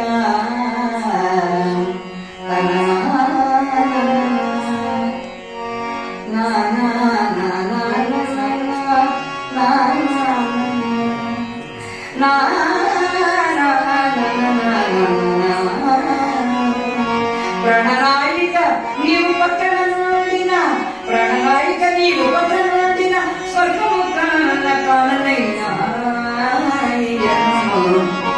ప్రేయసీ నీవమర్చిన పలకారమే అమృతమంచు తల్లినందితీను నడువకే ముంగడుగుల నాటునే ఎరుచు ఊర్మి నన్నెత్తుకొను ధర్మము కలుత సీతా నీవు తరువాత నాకు ప్రియమనచు నన్ను ప్రేమగాను అతి శ్రీరామచంద్రుడు ఆ సీతావనుడు కన్న తల్లి వలి నన్ను కాంచు లక్ష్మణుడు తన్ను పుచ్చవాడు పలుమా హనుమా హనుమా హనుమా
వాయిద్యాలు ఎవరండి అని అడిగాను. వాయిద్యాలు ఎవరిని నాకు కొంతమంది తెలుసుకున్నాడు, నాకు ఎక్కువగా తెలియదు. ఆయన వెంటనే చెప్పారనమాట, వైలన్ కన్నా బ్రహ్మాండంగా ఉంది అంటారు మీరు, వైలన్ కన్నా చాలా బ్రహ్మాండంగా ఉందని మీరు అంటారు. అటువంటి హార్మోనియం ఉంది మా ఊళ్ళో, వాళ్ళని ఏర్పాటు చేశాను. మల్లాడి రవికుమార్ గారు కూడా మెచ్చుకున్న మృదంగ వాయిద్యం ఉన్నారు, వారి అబ్బాయే అని చెప్పారు. మీరు చెప్పిన మాటల్లో అసలు ఏమాత్రం అతిశయోక్తి లేదండి. ఎంత మంచి వాళ్ళని ఎంచుకున్నారు, చాలా బాగుంటుంది. మీరు రావాలి తిరుపతికి, వారు తిరుపతి తీసుకెళ్ళమని చెప్పారు నాకు. వారి మాట ప్రకారంగా తిరుపతి రావాలి, మీ వాయిద్యాన్ని మీరు వినిపించాలి తప్పనిసరిగా. నేను భలే హార్మోనియం ఇలా ఉండాలండి. రామచంద్రమూర్తి వెంకటేశ్వర స్వామి వారికి ప్రియమైన రాగాల్లో, శ్రీనివాస రచనలో ఉన్నటువంటి రాగాల్లో బేహాల్ కూడా ఒక రాగం అన్నమాట. రామచంద్రమూర్తికి చాలా ప్రియమైనటువంటి రాగం, అందువల్ల ఆ రాగంలోనే ఈరోజు ఈ పద్యం పాడడం జరిగింది. భలే చాలా జై శ్రీమద్ రమణ గోవింద, ఏడు గంటలవాడ వెంకటరమణ గోవింద. సీతాదేవి చెప్తుందండి, ప్రాణనాయిక నీవు పొద్దనుండిన కాననైన స్వర్గము కన్నా హాయి అంటున్నాడు శ్రీరామచంద్రమూర్తి అన్నట. ప్రాణనాయిక అన్నట, హాయ్ మై డియర్ అన్నట్టండి రామచంద్రమూర్తి. పెళ్ళైన 40 ఏళ్ల తర్వాత, పెళ్ళైన కొత్తలో ప్రాణనాయిక అంటే అర్థం ఉంది. పెళ్ళైన 40 ఏళ్ళ తర్వాత కూడా ప్రాణనాయిక ఉండాలంటే ఎంతలా ఉండాలండి బాబు, ఎంత ప్రేమ ఉండాలండి. అప్పుడు కూడా రామదేవుడు కట్ట, నువ్వు నా పక్కన ఉన్నావంటే చాలు, నాకు అయోధ్య వద్దు, ఏమి వద్దు, అడవిలో అయినా సరే స్వర్గంగా ఉంటుంది సీత. ఫస్ట్ కాంప్లిమెంట్ భర్త. ఏ భార్యకైనా సరే మగాడు ఇటువంటి కాంప్లిమెంట్ వల్ల నాకేమొద్దే, హాయిగా ఎదురుగా కూర్చున్నాడు, ఇంత కమ్మగా ఇంత ప్రేమగా మాట్లాడుతుంటే అడవిలో అయినా ఉండిపోతాను అనిపించేటువంటి భార్య ఏమి ఉండాలన్నమాట. అటువంటి భార్య ఉంటాయి. అందువల్ల అష్టైశ్వర్యాల్లో పెళ్ళాన్ని కూడా ఒక భాగ్యం. ఎన్ని ఐశ్వర్యాలను అనుకున్నా నేను పెళ్ళం ఇంట్లో ఉందనుకోండి, అది వేరే నరకం అక్కర్లేదు, ఎక్కడ చూపించేస్తున్నాను అనమాట నరకం అనమాట. ప్రతిరోజు కూర మాడు, పప్పు మాడు, ఇంకా మార్చేగా ఉన్నట్టు అన్ని మార్చిన అనమాట. అందువల్ల జాగ్రత్తగా గమనించుకోవాలి మగవాళ్ళందరూ. అది రెండోసారి రామచంద్రమూర్తి అంటాడు, ప్రేయసి నీవు అమర్చిన పలహారమే అమృతం అన్నట్టండి. అసలు అడవిలో ఏం దొరుకుతుందండి? వడ చేసుకుంటుకుంటుంది, ఇడ్లీ చేసేందుకుంటుందా, పూరి చేసేందుకుంటుందా. అడవిలో కందమూల ఫలాలు ఉంటాయి, ఏవో కాయగూరలు దొరుకుతాయి, ఏవో దుంపలు దొరుకుతాయి. సీతమ్మ వాటితో బ్రహ్మాండమైనటువంటి వంట చేసేదండి. ఆవిడ ఎప్పుడు పొయ్యి వెలిగిస్తున్నారని అగ్నిదేవుడు చూస్తూ ఉండేవాట సీతమ్మ వంట చేయడానికి. ఆ వంట చేసిన తర్వాత మన వాళ్ళకి సాంప్రదాయం ఉంది, వంట అంతా పూర్తయిన తర్వాత మొదట అగ్నిహోత్రుడికి పెడతారు. నువ్వు ఎటువంటిదన్నా పచ్చిదైనా ఏదైనా తీసుకున్నట్టు పొయ్యి మీద వాడి అది ఉడికితేనే కదండి మనకి తినగలిగేది, పచ్చదనం జరిగితే కదా మనం తినగలిగేది. అదే కనుక అగ్నిదేవుడు దయలేకపోతే మనం ఏం తింటామంటే వండుకోకుండా. అందువల్ల ముందర ఆవిడ చేసిన మొదటి వంట రుచి ఎవరు చూసేవాట? రోజు అగ్నిదేవుడు చూసేవాట.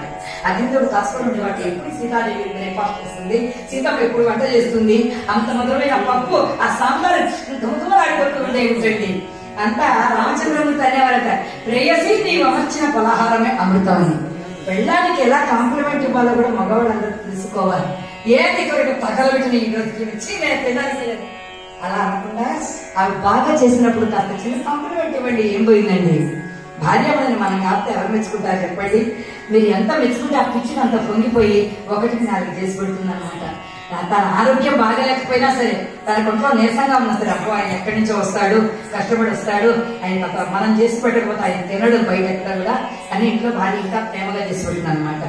మీరు ఎంత బాగా చేసినా కూడా మళ్ళీ దాని ముందు లోపు అయిపోతామో మనం నా చేసినా నీ మొక్కలా ఉంది అన్నారు అనుకోండి, నిజంగా అది బాగా చేయదు అనమాట. అందువల్ల వంట చేసే పెళ్ళానికి కూడా మంచి కాంప్లిమెంట్స్ ఇస్తూ ఉండాలి అని చెప్తుంది సీతమ్మ. ఇంకా 3వ భాగం చూడండి, అక్కడ అరణ్యము మంచి ఆశ్రమాలు ఉన్నాయన్నమాట. ఆశ్రమాలన్నీ ఉంటే సీతారాములు ఇద్దరు గోదావరిలో స్నానం చేయడానికి వెళ్ళేవారంట. ఇద్దరు చెయ్యి పెట్టుకుని వెళ్ళేవారంట. ఆయన చెట్టులా ఉంటే ఈవిడేమో పిట్టలాగా ఉంటుందంట. వాళ్ళందరూ అక్కడ మునీశ్వరుల భార్యలు అన్నారంట, ఏ చెయ్యి పట్టుకోకుండా నడవలేడా రాముడు అని కామెంట్ చేసేవారంట. ఒకసారి వీళ్ళిద్దరు అలా స్నానం తెచ్చుకొని వీళ్ళు బిందెలు పట్టుకొని మంచినీళ్ళ కోసం వస్తున్నారు ముని భార్యలందరూ కూడా. ఇప్పుడు చూడలే రాముడు వాళ్ళిద్దరు చెయ్యి పట్టుకుని ఎలా వస్తున్నట్టు నిజంగా అలా వస్తున్నట్ట. గోదావరిలో ఇద్దరు కూడా స్నానాలు చేశారు. ఆ స్నానం చేసి వస్తూ ఉంటే అడ్డంగా ఈ లోపల గాలికి పెద్ద ముళ్ళ వచ్చి పడిపోయింది. పడిపోగానే రాముడు ఆచార్యబోడు కూడా ఒక్క అంగతో దాటేశాక స్వామి అన్నది ఏమిటి అన్నట్టు రా అన్నట్టు. నేను ఎలా రాను, నేనేమో పొట్టిదాన్ని మీరు కాబట్టి ఒక్క అంగలో వేసేసారు ఆచార్యబాబులు అనగానే మళ్ళీ అది దాటి రాముడు దగ్గరికి వచ్చాట. ఎందుకు వచ్చారు అని, నేను తీసుకుని వెళ్దామని. నేను ఎలా దాటానండి దీన్ని అందుక అనగానే వాళ్ళందరూ ఇలా చేతులు పెట్టుకొని చూస్తున్నారంట. అక్కడ ఉన్న ముని భార్యలు వాళ్ళందరూ కూడా. రాముడు వెంటనే ఏం చేశాక 2 చేతులతో సీతాదేవిని ఎత్తుకున్నట్ట. ఎత్తుకుని ఒక అంగతో దాటేశాట. అయ్యో వాళ్ళందరూ చూస్తున్నారు నన్ను వదలండి అని అన్నా సరే రాముడు వెన్నెలు దాటించాట. ఇంకా చూసుకోండి, ఈ ఆడంగులందరూ ఇంటికి వెళ్ళారు అనమాట. ఇంటికి వెళ్ళిన తర్వాత వాళ్ళ భర్తల ముఖాన అక్కడ నిలబడుతున్నారు. ఏమే పని చేసుకోపోయారన్నట్టు వాళ్ళందరూ భర్తలు. ఈ రోజు నాకు తేలాల్సిందే అన్నట్టు. ఏంటే తెలియదు. రాముడు గుడి ఎలా ఎత్తుకున్నాడో సీతని పక్కన నీ జన్మలో అలా ఎత్తుకున్నావు అనగానే వాళ్ళ వెంటనే భర్తలు అన్నట్ట. ఆ సీతాదేవి అంటే సన్నగా తీగలా ఉంది. నువ్వు 150 కేజీలు ఉన్నావు, నేను 60 కేజీలు ఉన్నది. ఇందుకని ఎత్తుకున్నానంటే దెబ్బకి అన్నట్టు జీవితంలో నేను ఇంకా ఏమైపోతానంటే నా జీవితం అంతా కూడా నాశనం అయిపోతుంది. 60 బరువులు ఎత్తుకోగలను, నేను 120 బరువులు ఎత్తుకోగలమే. అందువల్ల మీరు ఇలాంటి కలగడ బట్టకడించి అన్నట్టు వాళ్ళు. అలాగా సీతారాములను చూస్తుంటే అంత ఈర్షగా ఉండేది చూసేవాళ్ళకి. నాగగౌరికి గొప్ప మాట చెప్తాడు, ఈ ప్రపంచంలో నా ప్రాణంతో ఉన్నది ధర్మం. ఆ ధర్మం తర్వాత నాకు ప్రియమైనది ఎవరున్నా ఉన్నదంటే సీత. నువ్వు బతుకున్నంత వరకు నేను బతుకుంటాను సీత. నీకేమన్నా అయిన రోజున నీ వెనకాలే నేను వచ్చేసిస్తాను నీతో పాటు. మన వాళ్ళు ఈ మధ్య యూట్యూబ్లో రకరకాల వింటుంటే మనసు చాలా బాధ కలుగుతుందండి, చాలా బాధ కలుగుతుంది. రాముడు సీతాదేవిని అగ్ని ప్రవేశం చేయడానికి ముందు రాముడు అన్నాడు, సీత ఆయన చెప్పిన మాటలు రాముడు చెప్పిన యథాతథంగా వాల్మీకి చెప్పినటువంటి 2 నిమిషాలు. రామచంద్రమూర్తి అన్నాడు, సీత భర్తగా పరాయి వాడి ఇంట ఉన్నటువంటి నిన్ను రక్షించుకోవడం నా ధర్మం కాబట్టి యుద్ధం చేశా. ఈ వానరులందరూ ప్రాణాలొడ్డి నీకోసం కోరారు. మేము గెలిచిన అమ్మ ఎలా ఉంటుందో చూడాలనుకుంటున్నారు, అందువల్ల నిన్ను నడిచి రమ్మన్నా. వాళ్ళందరి యొక్క త్యాగాలని కూడా ఫలించాయి. నేను యుద్ధం చేశాను, రావణాసురుడిని చంపాను, నా భార్యను నేను రక్షించుకున్నా.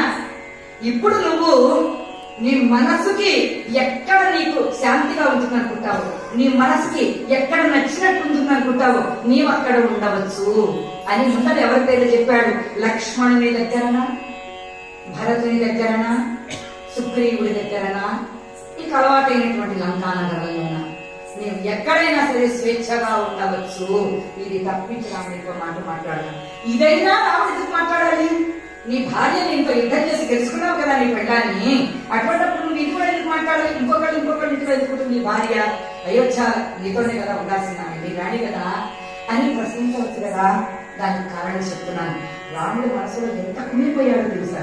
ఎందుకు రాముడు ఆ మాట్లాడినాడు తెలుసా అండి? అది సీతమ్మకు తెలుసు. నన్ను ఎంత మాట్లాడతావా అని సీతమ్మ మాట్లాడాలి, నోరు మూసుకొని కలిగింది. రాముడు అగ్నిలో దూకుతానంటే ఆయన మాట్లాడలేదు. ఈమె రాముడిని దూషణ చేయలేదు. ఈమె వెళ్ళిపోయింది. ఈమె తెలుసు ఆయన ఎందుకన్నాడు ఆ మాట? అరణ్యంలో మాయలేడిని తీసుకురావడానికని రామచంద్రమూర్తికి వెళ్తే లక్ష్మణుడు ఏమని తెలుసా? ఏమన్నది? భార్యాభర్తలు వంద అనుకుంటారు వాళ్ళ మనసులో వాళ్ళిద్దరు. ఏమన్నదామే? లక్ష్మణ, నువ్వు నీ తమ్ముడు అయినటువంటి భరతుడు కలిపి కైకతో మీరందరూ కూడా మంచి పథకాలు ఆలోచించి రాముడిని చంపి నన్ను చెట్టబట్టాలని వదిననైనా నన్ను సొంతం చేసుకోవాలనుకుంటున్నావా? ఆమె ఆ మాట మూలంగా లక్ష్మణుడు వెళ్ళిపోయాడు. ఆయన వెళ్ళిపోయిన ఉండగా ఇంత పడవ వచ్చింది. ఆ మాట ఆమె అనకుండా ఉండుంటే లక్ష్మణుడు వెళ్ళేవాడు కాదు, రావణాసురుడు వచ్చేవాడు కాదు, వచ్చినా కూడా సీతాదేవిని తీసుకుని వెళ్ళగలిగేవాడు కాదు.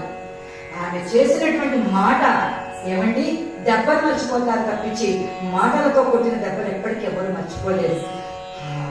కోపం, మానసికమైన అశాంతి రాముడు ఎంత బాధ పెట్టిందో తెలుసా? మన కోసమని 14 ఏళ్ల పాటు అమ్మను, తండ్రిని, పెళ్ళాన్ని, భోగాలని అన్నింటినీ వదిలించిన లక్ష్మణుని ఏమన్నావు నువ్వు? ఏమన్నావు లక్ష్మణుని? మన బాగుండడానికి అందువల్లనే అన్నాడు ఆయన. లక్ష్మణుడు భరతుడు వాళ్ళందరూ పథకం వేసుకుని నేను చెప్పబెట్టాలనుకున్నాను అన్నావు కదా వాళ్ళని. అక్క మాట పెట్టేసాను కదా అర్థమైపోయినానికి. కాబట్టి ఇప్పుడు లక్ష్మణుడి దగ్గరైనా నీవు నీకు మనశ్శాంతి ఎక్కడంటే అక్కడికి వెళ్ళవచ్చు అన్నాడు. ఇంతకు మించి తప్పు మాట రాముడు మాట్లాడాడు. రాముడు పరపురుషులతో బతుకునేంత నీచమైనటువంటి తత్వాన్ని కలిగినటువంటి వాడు కాదు రాముడు. వాళ్ళిద్దరి యొక్క సంభాషణలో జరిగినటువంటిది. అందువల్ల యూట్యూబ్లో ఇలాంటి పాపిష్టి మాటలు వచ్చాయి అని అంటే మీరెవరు కూడా వేరేగా భావించి రాముడు కట్టుకున్న భార్య అన్నటువంటి మాటలు అనేవాడు మాత్రం అనుకోకండి. మీరందరూ కూడా రాజా రామచంద్రమూర్తికి మర్యాద పురుషోత్తమునికి రాముడు తన ధర్మాన్నే కాదు తనతో ఉండే వాళ్ళందరూ ధర్మంగా ఉండాలనుకుంటున్నాడు. తనతో ఉండే వాళ్ళందరూ కూడా ధర్మంగా ఉండాలనుకుంటున్నాడు. అందుకే నాన్నని క్షణంలో వదిలేశాడు, రాజ్యాన్ని క్షణంలో వదిలేసేశాడు. నిన్న తెల్లవారి 10 గంటలకు పట్టాభిషేకం, ఇవాళ 10 గంటలకి అయినా కూడా తండ్రిని ఏమనలేదు. ఎందుకో తెలుసా? ధర్మానికి భంగం వస్తున్నట్టు నాయననైనా వదిలేశాడు, ధర్మానికి భంగం వస్తున్నట్టే అమ్మనైనా వదిలేశాడు, ధర్మానికి భంగం వస్తుందంటే భార్యనైనా వదిలేస్తాడు, ధర్మానికి భంగం వస్తున్నట్టు లక్ష్మణుని కూడా సార్ ఉపయోగించుకున్నాడు. ఏమండి, రాముడితో ఉండేటువంటి ముందర ధర్మమే కాకపోతే ఎవరైనా అది తెలుసు సీతమ్మకి. అందుకని సీతమ్మ ఏమంటుంది? ధర్మము తొంత సీత నీవు తరువాత నాకు ప్రియ మనసు నన్ను ప్రేమగాను. ఇది రామ ప్రేమ తత్వం. సీతకు రాముడు, రాముడికి సీతే తెలుసు. అందువల్ల సీతారాములకు రాజా రామచంద్రమూర్తికి ఆ అన్యోన్య ప్రేమానురాగాల గురించి చెప్పి నేను నీచురాల్ని, లక్ష్మణుని నేను దూషించా, కన్న తల్లి వల్ల నన్ను కావచ్చు లక్ష్మణుని నేను దూషించాను హనుమా. ఇప్పుడు చెప్పు రాముడు ఎలా ఉన్నాడు అంటే కథనంతా చెప్పాడు ఆయన. చెప్పిన తర్వాత హనుమంతుడు అన్నాడు, ఎందుకమ్మా ఇలా ఏడుస్తున్నావు? దా నా భుజాల మీద ఎక్కించుకుని నేను ఇక్కడికి తీసుకెళ్ళిపోతా రాముడి దగ్గరికి అని అన్నాడు. అనగానే ఎందుకు పోతున్నావు హనుమా, నువ్వు నన్ను తీసుకుని వెళ్తావా? ఎంత అవమానం చేస్తావమ్మా, నువ్వు భయపడతావని రూపంతో ఉన్నాను నేను, ఒక్కసారి నా రూపాన్ని చూడు అన్నాడు హనుమంతుడు.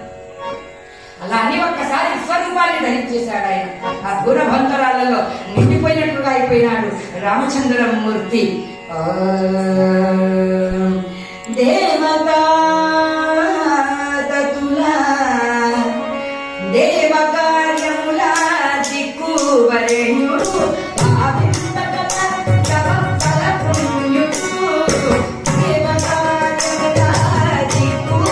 Thank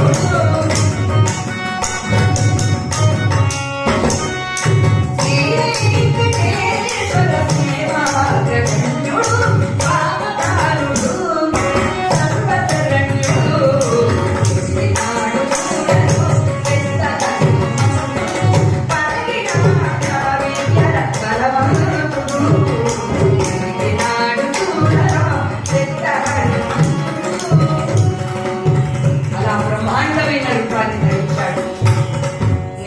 మర్చిపోయి ఉన్నాను అమ్మా. నీ విశ్వరూపాన్ని చూసేంత నాకు శక్తి నాకు లేదు. నాకు ఒకటి అర్థమైపోయింది, మర్కటమాత్రుడవు కావు మహాదేవుడవు నీవు. ఏమన్నది సీతమ్మ? మర్కటమాత్రుడవు కాదు నీవు, సాక్షాత్తు పరమేశ్వరుడు. పరమేశ్వరుడు నాకు అర్థమైపోయింది, సామాన్య రూపంలో రా అన్నది. అలా సామాన్య రూపంలో అవ్వగానే సీతమ్మ అదే మాటలు చెప్పింది. ఏం చెప్పింది? నన్ను తీసుకుని వెళ్తావా? రాముడు ఏం చెప్పాడు? రామచంద్రమూర్తి సీతను చూచిరా అని చెప్పాడు. అంతే నీ డ్యూటీ. సీతను తీసుకుని రా అని చెప్పాడా నీకు? చెప్పలేదు కదా. యజమాని ఎంతవరకు పని చెప్పాడో అంతవరకే చెయ్యాలన్నమాట, అంతకు మించి చెయ్యరాదు. ఎంత కష్టపడి నువ్వు తీసుకెళ్తూ ఉంటే ఆ రాక్షసులు నన్ను ఒక ప్రాణం కొట్టారనుకో, అసలే తిండి తిప్పలేవు 10 నెలల నుంచి, చచ్చినాననుకో నేను, నీ పనంతా మనం అయిపోతుంది. లేదా నిన్ను కొట్టినాననుకో నన్ను తీసుకెళ్తూ ఉంటే నీ ప్రాణాల మీదకి వస్తుంది. ఇవన్నీ వదిలి నువ్వు తీరా నన్ను అక్కడ తీసుకెళ్ళిన తర్వాత రాముడు ఏమని చెప్పి పంపించాను? నేను హనుమంతుని నేను చూచినా అని చెప్పా. అప్పుడంటే రావణాసుడు ఏదో నేను తీసుకుని వెళ్ళాడు, కర్మగాలి వచ్చావు. ఇప్పుడు మళ్ళీ హనుమంతుడు వచ్చి నా భుజం ఎక్కిరా అంటే వెంటనే తల్లుతున్న మాట వచ్చేస్తావా? అంటే నేను చేతకాని వాడిని అనుకున్నావా? నా భార్యను రక్షించుకోలేని వాడిని అనుకున్నావా? నేను రావణాసుడితో యుద్ధం చేసి నేను తీసుకెళ్ళలేను అనుకున్నావా? ఏమనుకొని నువ్వు హనుమంతుడితో వచ్చావు? తలాక్ అన్నాడు అనుకో, అంటే డివోర్స్డ్ అనమాట. నీకు నాకు రామ్ రామ్ అన్నాడు అనుకో, నా బతికేం కావాలి? రాముడు స్వయంగా ఇక్కడికి రావాలి, రావణాసురుని చంపాలి, యుద్ధం చెయ్యాలి. సీతా నువ్వుగా నువ్వు లేదా బ్రతకలేనంటే నేను లేకనే రాను. ఏమి ఆత్మ, ఏమిటి ఆ గొప్ప వ్యక్తిత్వం! అదే మనకు ఆడదినాక కష్టాల్లో ఉన్నదైతే నీ కాళ్ళకు దండం పెట్టుకుంటారా? నన్ను ఎక్కడొక్కడ పెట్టుకుని ముందు తీసుకొని పోరానైనా నేను వచ్చేస్తాను అని అంటుంది సీతమ్మ. నేను రాను అన్న ఆమె అంతటి ప్రతిభావంతురాలు. ఎవరు తోడు లేకపోయినా, ఎవరు నాన్నవాడు లేకపోయినా, ఎడవడానికి శక్తి లేకపోయినా, తిండి లేకపోయినా కూడా బతికే ఉంటుంది. ఎలా పడుతుందండి 10 నెలలు అని అంటే, అనసూయాదేవి ఆమెకు కుంకుమ ఇచ్చిందండి. అది పెట్టుకునే మహిమ కలిగిన కుంకుమ. ఆ కుంకుమ ఏంటంట? ఆకలి రాదు, దప్పిక రాదు, నిద్ర లేకపోయినా బతికే ఉంటుంది, ఏం కాదు. ఆ వస్త్రాలు, వాళ్ళు ఇచ్చిన వస్త్రాలు పెట్టుకుందా? ఏం పెట్టుకోలేదామె. ఏం చేసిందామే? ఆ అనసూయాదేవి ఒక చీర ఇచ్చిందట. అది నలగదు, అది చెరగదు, అది మాయదు, అది ఎప్పటికప్పుడు సుగంధాలు వస్తూ ఉంటుందంట. అటువంటి చీర ఇచ్చిందట. ఈ రోజుల్లో కూడా, కలియుగంలో కూడా అటువంటి ఒక చీర ఉంటే బాగుంటుంది కదా. చీరల యొక్క శారీ మందిర్లన్నీ లేకుండానే పోతాయి. మొత్తం షాపింగ్ మాల్స్ అన్ని క్లోజ్. వెండితో వాడు ఒక చీర పెట్టారు అనుకోండి, ఒకసారి విధించండి, మగవాళ్ళు అందరూ భలే నవ్వుకుంటున్నారు. అందరూ కూడా ఇలా చీర కొనలేక ఆస్తులది కరిగిపోతున్నాయని. అందువల్ల సీతమ్మ వారు ఆ ఏక వస్త్రంతో, ఆ కుంకుమ యొక్క ప్రతిభతో ఆమె అలా బ్రతికున్నది సీతమ్మ. నేను రాను అని చెప్పి తలలో ఉన్న చూడామణిని తీసింది. చూడామణి రామచంద్రమూర్తి పట్టాభిషేకానికి ముందర ప్రత్యేకంగా చేయించి నాకు అలంకరించారు తన చేతుల్లో. ఈ చూడామణిని రామచంద్రమూర్తికి కానుకగా ఇవ్వు అని చెప్పి, చూడామణి ఇదే ఆనవాలుగా చూపిరాముని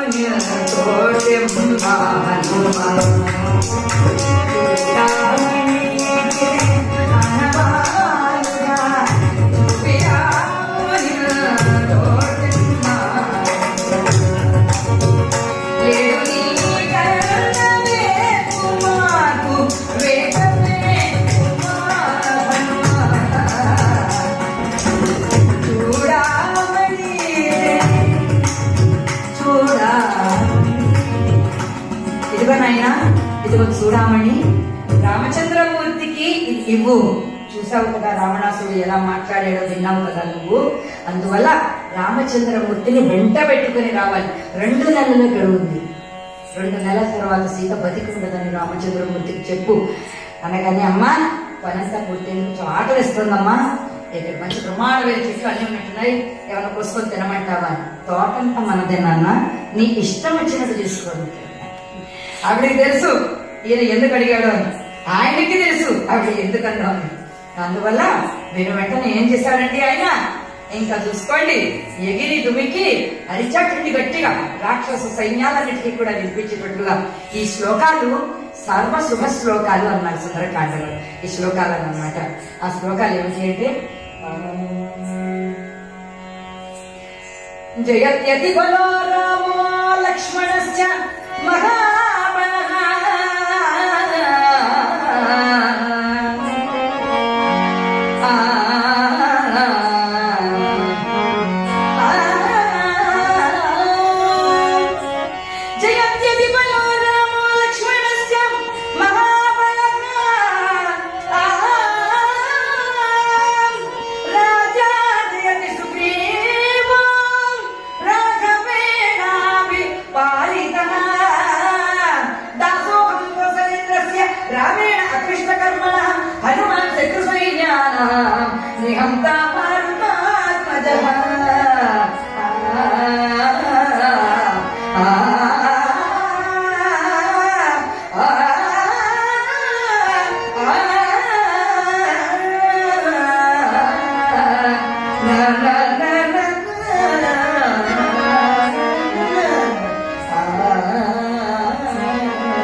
మహాబలః రాజా జయతి సుగ్రీవో రాఘవేణాభిపాలితః.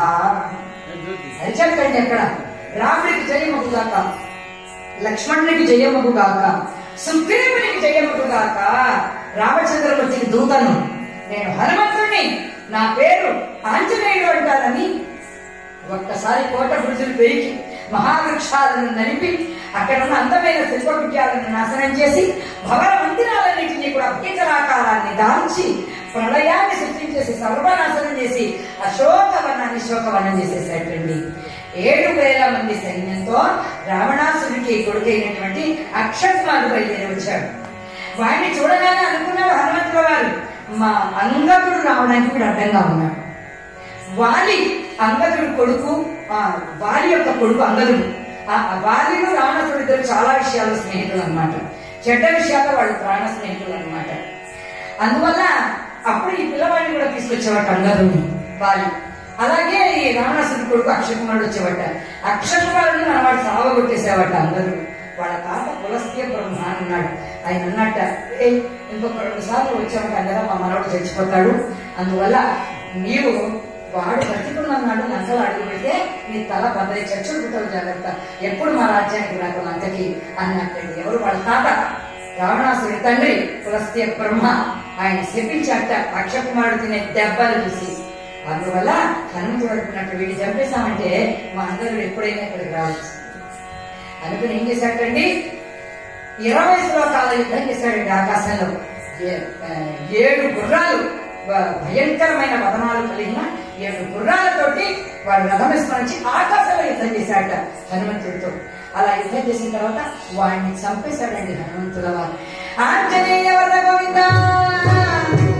వాడిని చంపిన తర్వాత ఇంకొక కుమారుడైన ఇంద్రజిత్తు బయలుదేరాట రావణాసుడు. నేను వెళ్ళొస్తాను నాన్నగారు, మీరు నిశ్చింతగా ఉండండి అని. వాడు బయలుదేరి వస్తూనే బ్రహ్మాస్త్రం వేసేశాడు హనుమంతుడి మీద. బ్రహ్మగారు ఒకసారి ఆ హనుమంతుడు ఆ సూర్య భగవానుడి చేత వజ్రాయుధం దెబ్బతిని దేవేంద్రుడి చేత కింద పడినప్పుడు అప్పుడు అందరూ వరాలు ఇచ్చారు. బ్రహ్మగారు అన్నారు, అందరూ నీకు వరాలు ఇచ్చారు, ఈ బ్రహ్మకు మాత్రం నువ్వే వరం ఇవ్వాలరా మనవడా అన్నారు. తాతయ్య చెప్పు తాతయ్య అన్నారు. ఏమిటంటే, నా దగ్గర ఉండే బ్రహ్మాస్త్రాన్ని వాడికి ఇచ్చాను రా రావణాసురుడు కొడుకు ఇంద్రజిత్తుకి, వాడు ఎప్పుడైనా భవిష్యత్తులో నీ మీద వేస్తాడు దానికి 2 ఘడియలు కట్టుబడి ఉంది. ఘడియ అంటే 24 నిమిషాలు, 2 ఘడియలు అంటే 48 నిమిషాలు దానికి కట్టుబడి ఉంది నాయన అని అడిగట్టు ఆయన. తప్పకుండా కాదా నీ మాట కన్నాగా అన్నారు. అందువల్ల ఆ ఇంద్రజిత్తు వస్తూనే వేసిస్తాడండి బ్రహ్మాస్త్రాన్ని. వెంటనే అలా నేల మీద కొరిగిపోయాడు హనుమంతుల వారు. ఈ రాక్షసులందరూ వచ్చారు, హనుమంతుడిని కట్టారు, కొట్టారు, తిట్టారు. బ్రహ్మాస్త్రాన్ని కట్టుబడిన వాడిని కొట్టరాదు, కట్టరాదు, తిట్టరాదు. అది అప్పుడే పోయింది దాని శక్తి కాస్త. కానీ మాట ఉండిపోయింది కదా, మాట తప్పకూడదని హనుమంతుల వారు ఆ బ్రహ్మాస్త్రానికి కట్టుబడి ఉండగా తాళ్లతో బంధించి నగర వీధుల్లో ఊరేగించుకుంటూ తీసుకెళ్తున్నట్ట.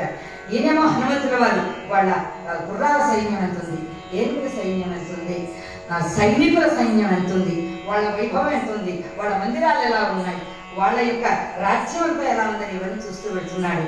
రావణాసురుడు ఎదురుగా నిలబెట్టాడు. రావణాసురుని ఎదురుగా నిలబెట్టగానే తన తోగను చుట్టుకొని సింహాసనంలా చేసుకొని దాని మీద కూర్చుని ఉన్నాడు హనుమన్న. ఆ హనుమంతుడిని చూడగానే దేవతలందరూ ఆశ్చర్యపోతున్నారట. ఎలా ఆశ్చర్యపోతున్నారు? మనోజవం మారుతతుల్య వేగం జితేంద్రియం బుద్ధిమతాం వరిష్ఠం వాతాత్మజం వానరయూఢ ముఖ్యం శ్రీరామదూతం శిరసా నమామి.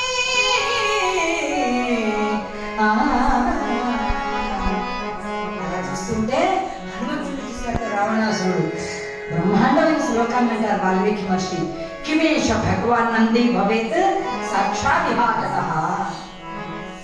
ఈ శ్లోకానికి అర్థం ఏంటంటే, నందీశ్వరుడు ఒకసారి కైలాసంలో ఉంటుండగా రావణాసురుడు పరమేశ్వర దర్శనం చేయడం వచ్చాడు. రాగానే నందీశ్వరుడు వారు అన్నట్టు పార్వతీ పరమేశ్వరులు ఏకాంతంగా ఉన్నారు, ఎవరిని రానియవద్దన్నారు. తర్వాత కాసేపు వేచి ఉండు రావణ అంటే, ఓరి కోతి ముఖమా, నంది నీవాన నాపనదిభా అని పక్కకు దూసి వెళ్ళిపోతున్నట్టు తిన్నగి. అవురా రావణ, ఎంత గర్వంగా నీకు, నిన్ను చంపేవాడు లేదని కదా, నీకు నరుల చేత వానరుల చేత చావుది గుర్తుందా? ఆ కోతులు ఆ మానవులుగా నన్నేమి చేయగలరురా? ఈ కోతి ముఖాలకు కారణంగానే నువ్వు మరణించదువుగాక. కోతి ముఖమా అన్నావు కదా, ఈ కోతి ముఖాల వల్ల నువ్వు మరణించదువుగాక అని చెప్పించేశారు నంది. నంది అంటే నంది ఒక్కరే కాదు, ఆయనతో కలిపి ఇంకొకరు ఉన్నారు. ఎవరండి? నందీశ్వరుడు. ఈశ్వరుడు ఉన్నాడు. నందీశ్వరుడు అమ్మాయిస్తే ఈశ్వరుడు అమ్మాయించిన. ఏ ఈశ్వరుడైతే ఇన్ని వరాలు ఇచ్చాడో వాడు ధర్మాన్ని తప్పిపోగానే ఆ ఈశ్వరుడే నందీశ్వరుడై రావణ వినాశనానికే కారణమయ్యాడు. అందువల్ల మనం దండాలు పెట్టి యాగాలు చేసి యజ్ఞాలు చేసి అన్ని తప్పులు చేసేసిన తర్వాత వచ్చి ఈశ్వరుడు దండం పెడతానికి ఏం ప్రయోజనం లేదు. ఈ చేతులతో వరం ఇచ్చేస్తాడు, ఆ చేతులతో తీసేస్తాడని కూడా ఆయన. ధర్మబద్ధుడై నీ బతుకున్నంత వరకే దైవాన్ని కూడా. ధర్మాన్ని తప్పిపోతే ఏ దేవుడు కూడా నిన్ను రక్షించలేడు సుమా. రావణాసురుడి జీవితం దీనికి ఉదాహరణ. అందువల్ల ఆయన అనుకున్నట్ట, ఆ నిజంగా కోతులు నన్ను చంపలేవు కదా, అందువల్ల నందీశ్వరుడే ఇంత పెద్ద తిరుపతిలో వచ్చాడా. కిమేష భగవాన్ నంది భవేత్ సాక్షాత్ విభాగతః. కైలాసం నుండి నందీశ్వరుడు ఇంత పెద్ద కోతి రూపంలో వచ్చాడా అని ఆశ్చర్యం వేసినట్టు ఆయనకి. హనుమంతుడు కూడా చూశాట, ఏమిటి రావణాసురుడు, అహో రూపం, అహో తేజం, అహో పరాక్రమం, అహో ద్యుతి, అహో రాక్షస రాజస్య సర్వలక్షణయుక్తత. ఏమిటి రావణాసురుడు, ఇంత తేజస్సు, ఇంత కాంతి, ఇంత పరాక్రమం, ముల్లోకాలలో ఇటువంటి వాడిని ఎక్కడా చూడలేదు అని ఒక్కసారి సీతమ్మను అపహరించాలనగానే కోపం వచ్చేసినట్టు హనుమంతుడికి. రావణాసురుడు అన్నట్టు, ఓరి వానరమా, ఎవడెవరా నీవు, ఎందుకు వచ్చావు, నీ పేరేంటి, నీ ఊరేమిటి, ఎవరిని పంపించావు, ఏం మాట్లాడావు సీతతో అన్నట్ట. దానికి రహస్యాలు ఎందుకురా, నేనే చెప్తున్నా. ఏమన్నాడు, ఓరి రావణ, నా పేరు హనుమంతుడు, నేను వాయుపుత్రుడను, మా అమ్మ సీతమ్మ రామచంద్రమూర్తి యొక్క దూతగా వచ్చాను. నేను పరస్త్రీలతో నన్ను ఇంత ఘోరంగా తిట్టిన వాళ్ళు ఎవరు లేదు. ఇదేమిటి, ఇంత ప్రత్యేకంగా నన్ను తిట్టడానికే వచ్చావా? మర్యాదగా సీతాదేవిని రామచంద్రమూర్తికి అప్పగించి హాయిగా ఆలుబిడ్డలతో ఆనందంగా లంకలో ఉంది, లేదా నీ లంక నువ్వు ఇద్దరు వినాశనం అయిపోతారు. జాగ్రత్తగా సీతాదేవిని రామునికి అప్పగించు. రాముడు ఇంట లేని సమయంలో తీసుకుని వచ్చావు సీతాదేవి. వినాశకాలే విపరీత బుద్ధి అన్నారు కదా, అనగానే ఈ కోతిని చంపేయండి అన్నట్టు. అప్పుడు విభీషణుడు వచ్చి ధర్మం చెప్పాడు. ఏమని చెప్పాడు, దూతగా వచ్చిన వాడిని చంపనమదు, ఓ దెబ్బ వేసి పంపించండి అన్నట్టు. రావణాసుడు అన్నట్ట, తోకలు కాల్చేయండి కోతులకు ఇష్టం కదా అన్నారు. వాళ్ళు తోకలు కాల్చారా, వాళ్ళు లంకను వాళ్ళే పెట్టుకున్నారు. ఆయన తోకకి చుట్టారండి. చుట్టిన తరువాత గగన సింహలోకి ఎగిరాడు హనుమంతుల వారు. పవనసుత హనుమానికి ఆ గగన సింహలోకి ఎగిరాటండి. ఎగిరేమంటున్నట్టు, శ్రీరామని నామమే రుచిరా, ఓ రామని నామమే రుచిరా, ఏమి రుచి ఏమి రుచి తో రుచిరా, శ్రీరామని నామమే రుచిరా, ఏమి రుచి ఏమి రుచి తో రుచిరా.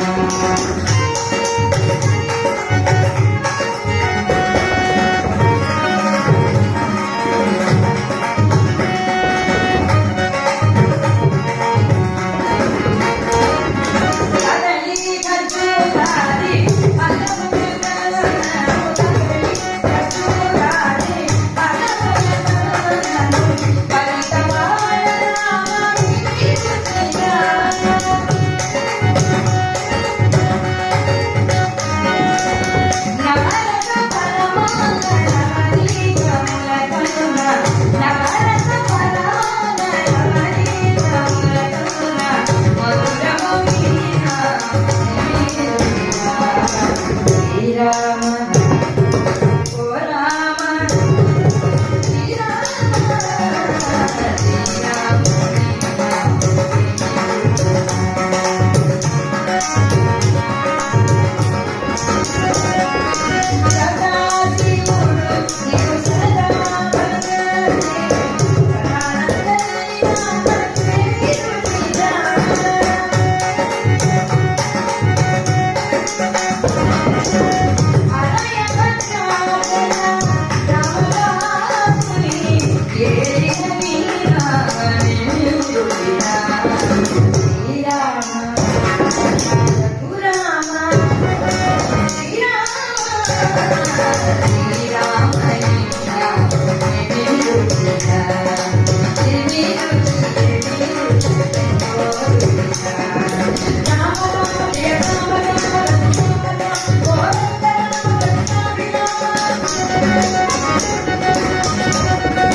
శ్రీరామచంద్రమూర్తి యొక్క నామస్మరణం చేస్తూ అందరిళ్ళకి అమాయకులైన వాళ్ళ ఇళ్ళకి నిప్పులు పెట్టలేదు. పెద్ద పెద్ద వాళ్ళందరూ ఎవరు దుర్మార్గున్నారో వాళ్ళ కంపలకి నిప్పులు పెట్టేశారు.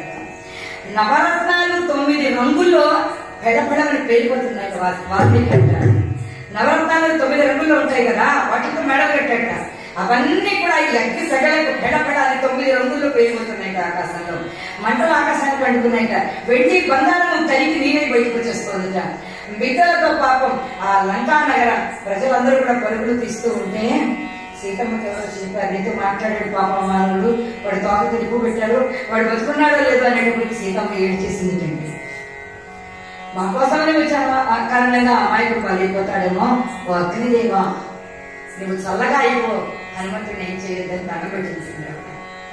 నిజంగా రామచంద్రమూర్తిని నేను నమ్మిన దానిని అయినట్లయితే, నా పాతివ్రత్యం నిజమైనది సత్యమైనది అయితే హనుమంతుడిని రక్షించాలని దండపెట్టినట్లండి. అన్నారు పతివ్రత శాపభైరేన శంకిత ఉపాసన చందన పంకసేంద్రం.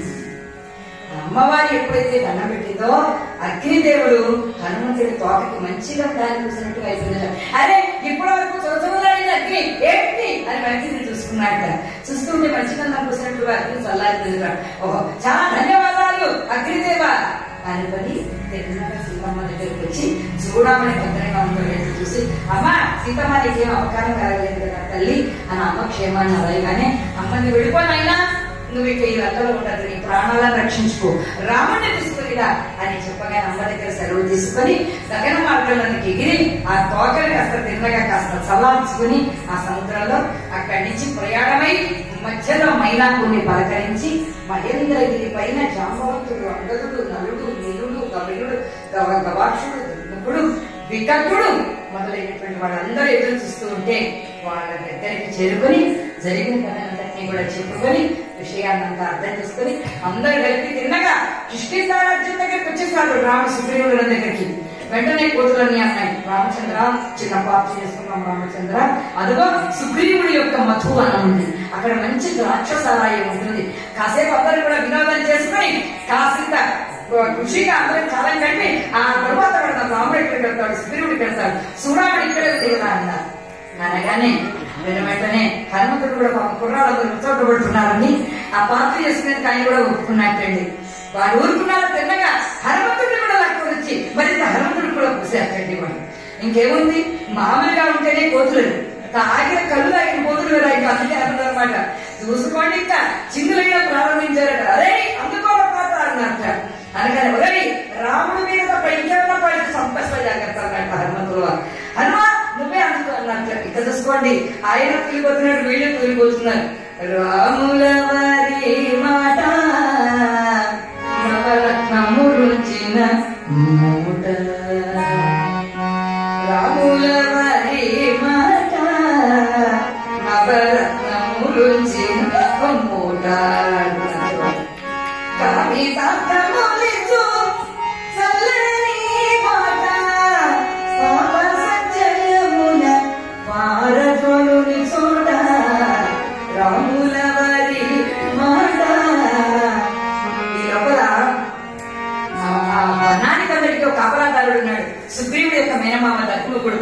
సుగ్రీవుడికి ఆ వనం అంటే చాలా ఇష్టం అన్నమాట.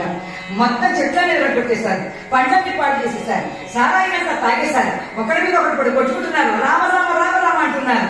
అలా ఎప్పుడైతే జరిగిందో వెంటనే ఆ దశముఖుడు వచ్చాడు, ఒరే అసలే కోతులురా, ఏమిటో తోటలంతా పాడు చేశావు, సుగ్రీవుడిగా చెప్తానన్నట్ట అన్నట్టు పెట్టి పాపం వాడిని గీరి కొట్టి అందరూ మొత్తం సావబెట్టేశారు దశముఖుడిని. వాడు నెమ్మదిగా తప్పించుకొని పోయి రామ సుగ్రీవుడు తీసుకెళ్ళంట.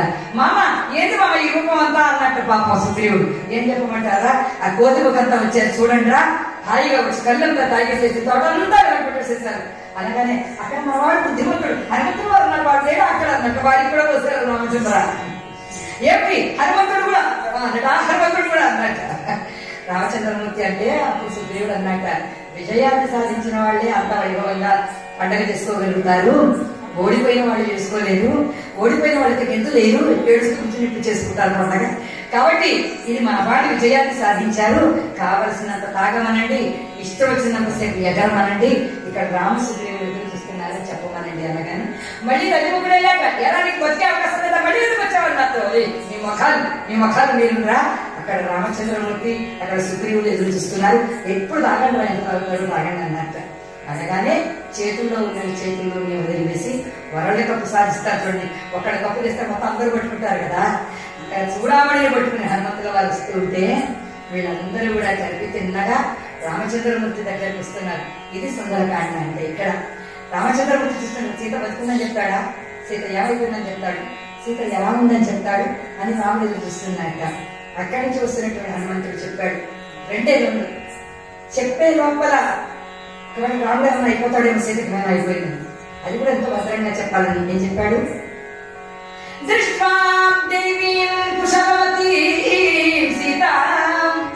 అని చెప్పాడు. సీతను చూచాను, క్షేమంగా ఉన్న సీతను చూశాను అన్నాడు. మాట అనగానే రామచంద్రమూర్తి ఆనందవర్తుడు అయిపోయాడు. కంటిన సీతలోన నీకై బ్రతికున్నది రామచంద్ర. అన్నమాచార్య వారు అయితే అంటారనమాట,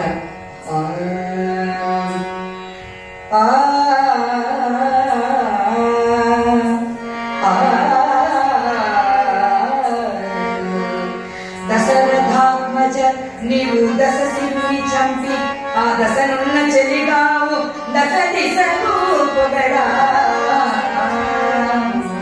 రసికుడ శ్రీ వెంకట రఘువీరుడా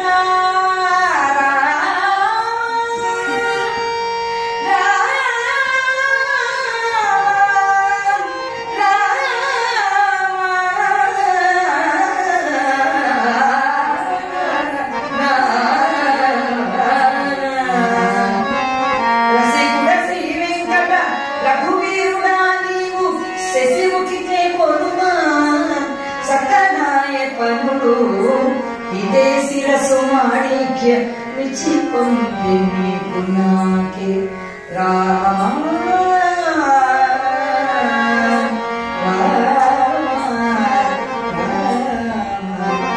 శివాసమేత రామచంద్రుడికి చూడమని సీతమ్మ వారి ఇచ్చాడు హనుమంతుడు పాదాల మీద. రాముడు ఒక్కసారిగా హనుమంతుడిని కౌగిలించేసుకున్నాడు. ఏమిచ్చి నీకు నేను రుణం తీర్చుకోవాలి, రాజ్యాన్ని ఇవ్వగలనా, నా దగ్గర ఏమీ లేదు, ఒక ఖడ్గాన్ని ఇవ్వగలనా, కడుగుడు పేదవాడిని, నేను నీకేమిచ్చి రుణం తీర్చుకోగలను, నా దగ్గర ఏమీ లేదు హనుమ ఇవ్వడానికి, కానీ నీకు ఇస్తానన్నా. ఏమిస్తావు రామచంద్ర అంటే, ఏమిస్తానన్నాడో చెప్తున్నాను, నన్ను నేనే ఇచ్చుకుంటున్నాను. ఏమన్నాడండి, నన్ను నేనే ఇచ్చుకుంటున్నాను నీకు హనుమ, నీవే నేను, నేనే నీలోనే నేను ఉన్నాను హనుమ, సర్వదేవతలు నీలో ఉన్నారు, నన్ను నేనే నీకు ఇచ్చేసుకుంటున్నాను హనుమ. అందువల్ల ఎక్కడ రామ భజన జరుగునో అక్కడ హనుమంతుడు ఉంటాడు, ఎక్కడ హనుమంతుడు ఉంటాడో సీతా లక్ష్మణ సమేతుడై హనుమంతుని యొక్క హృదయంలో రామచంద్రమూర్తి కొలువై ఉంటారు. ఇది సుందరకాండ. పవనసుత హనుమానికి, రామభక్త హనుమానికి. రామ నీల మేఘ శ్యామ కోదండ రామ రవికులా సోమ పరంధామ రామ నీల మేఘ శ్యామ కోదండ రామ రవికులా సోమ పరంధామ నీల మేఘ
సీతా సమేతుడైన రామచంద్రమూర్తికి హనుమదాది మహావీరులందరూ కూడా మంగళహారతిని పాడుతున్నారు.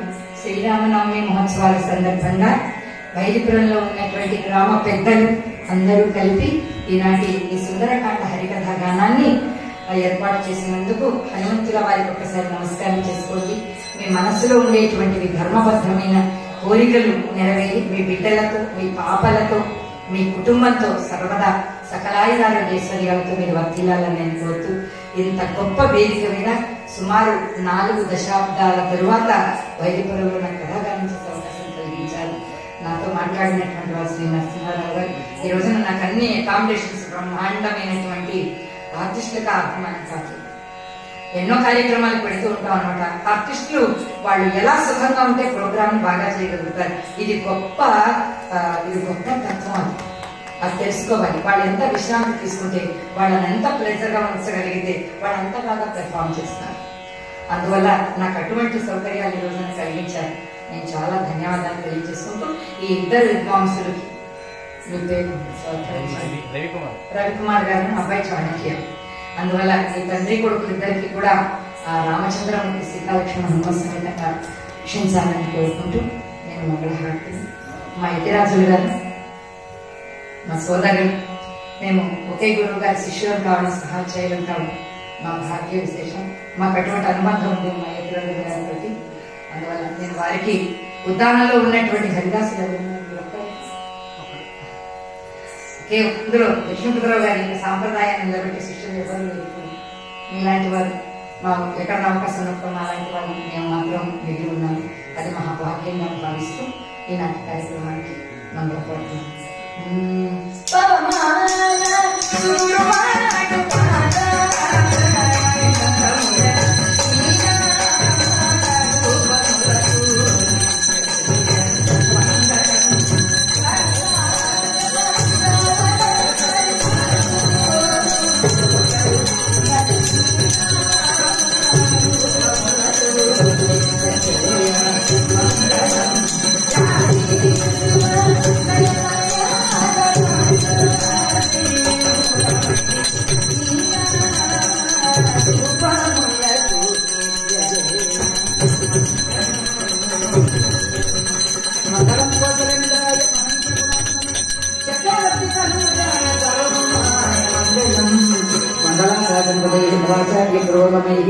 सर्वैश्च पूर्वैराचार्यैः सत्कृतायास्तु मङ्गलम्।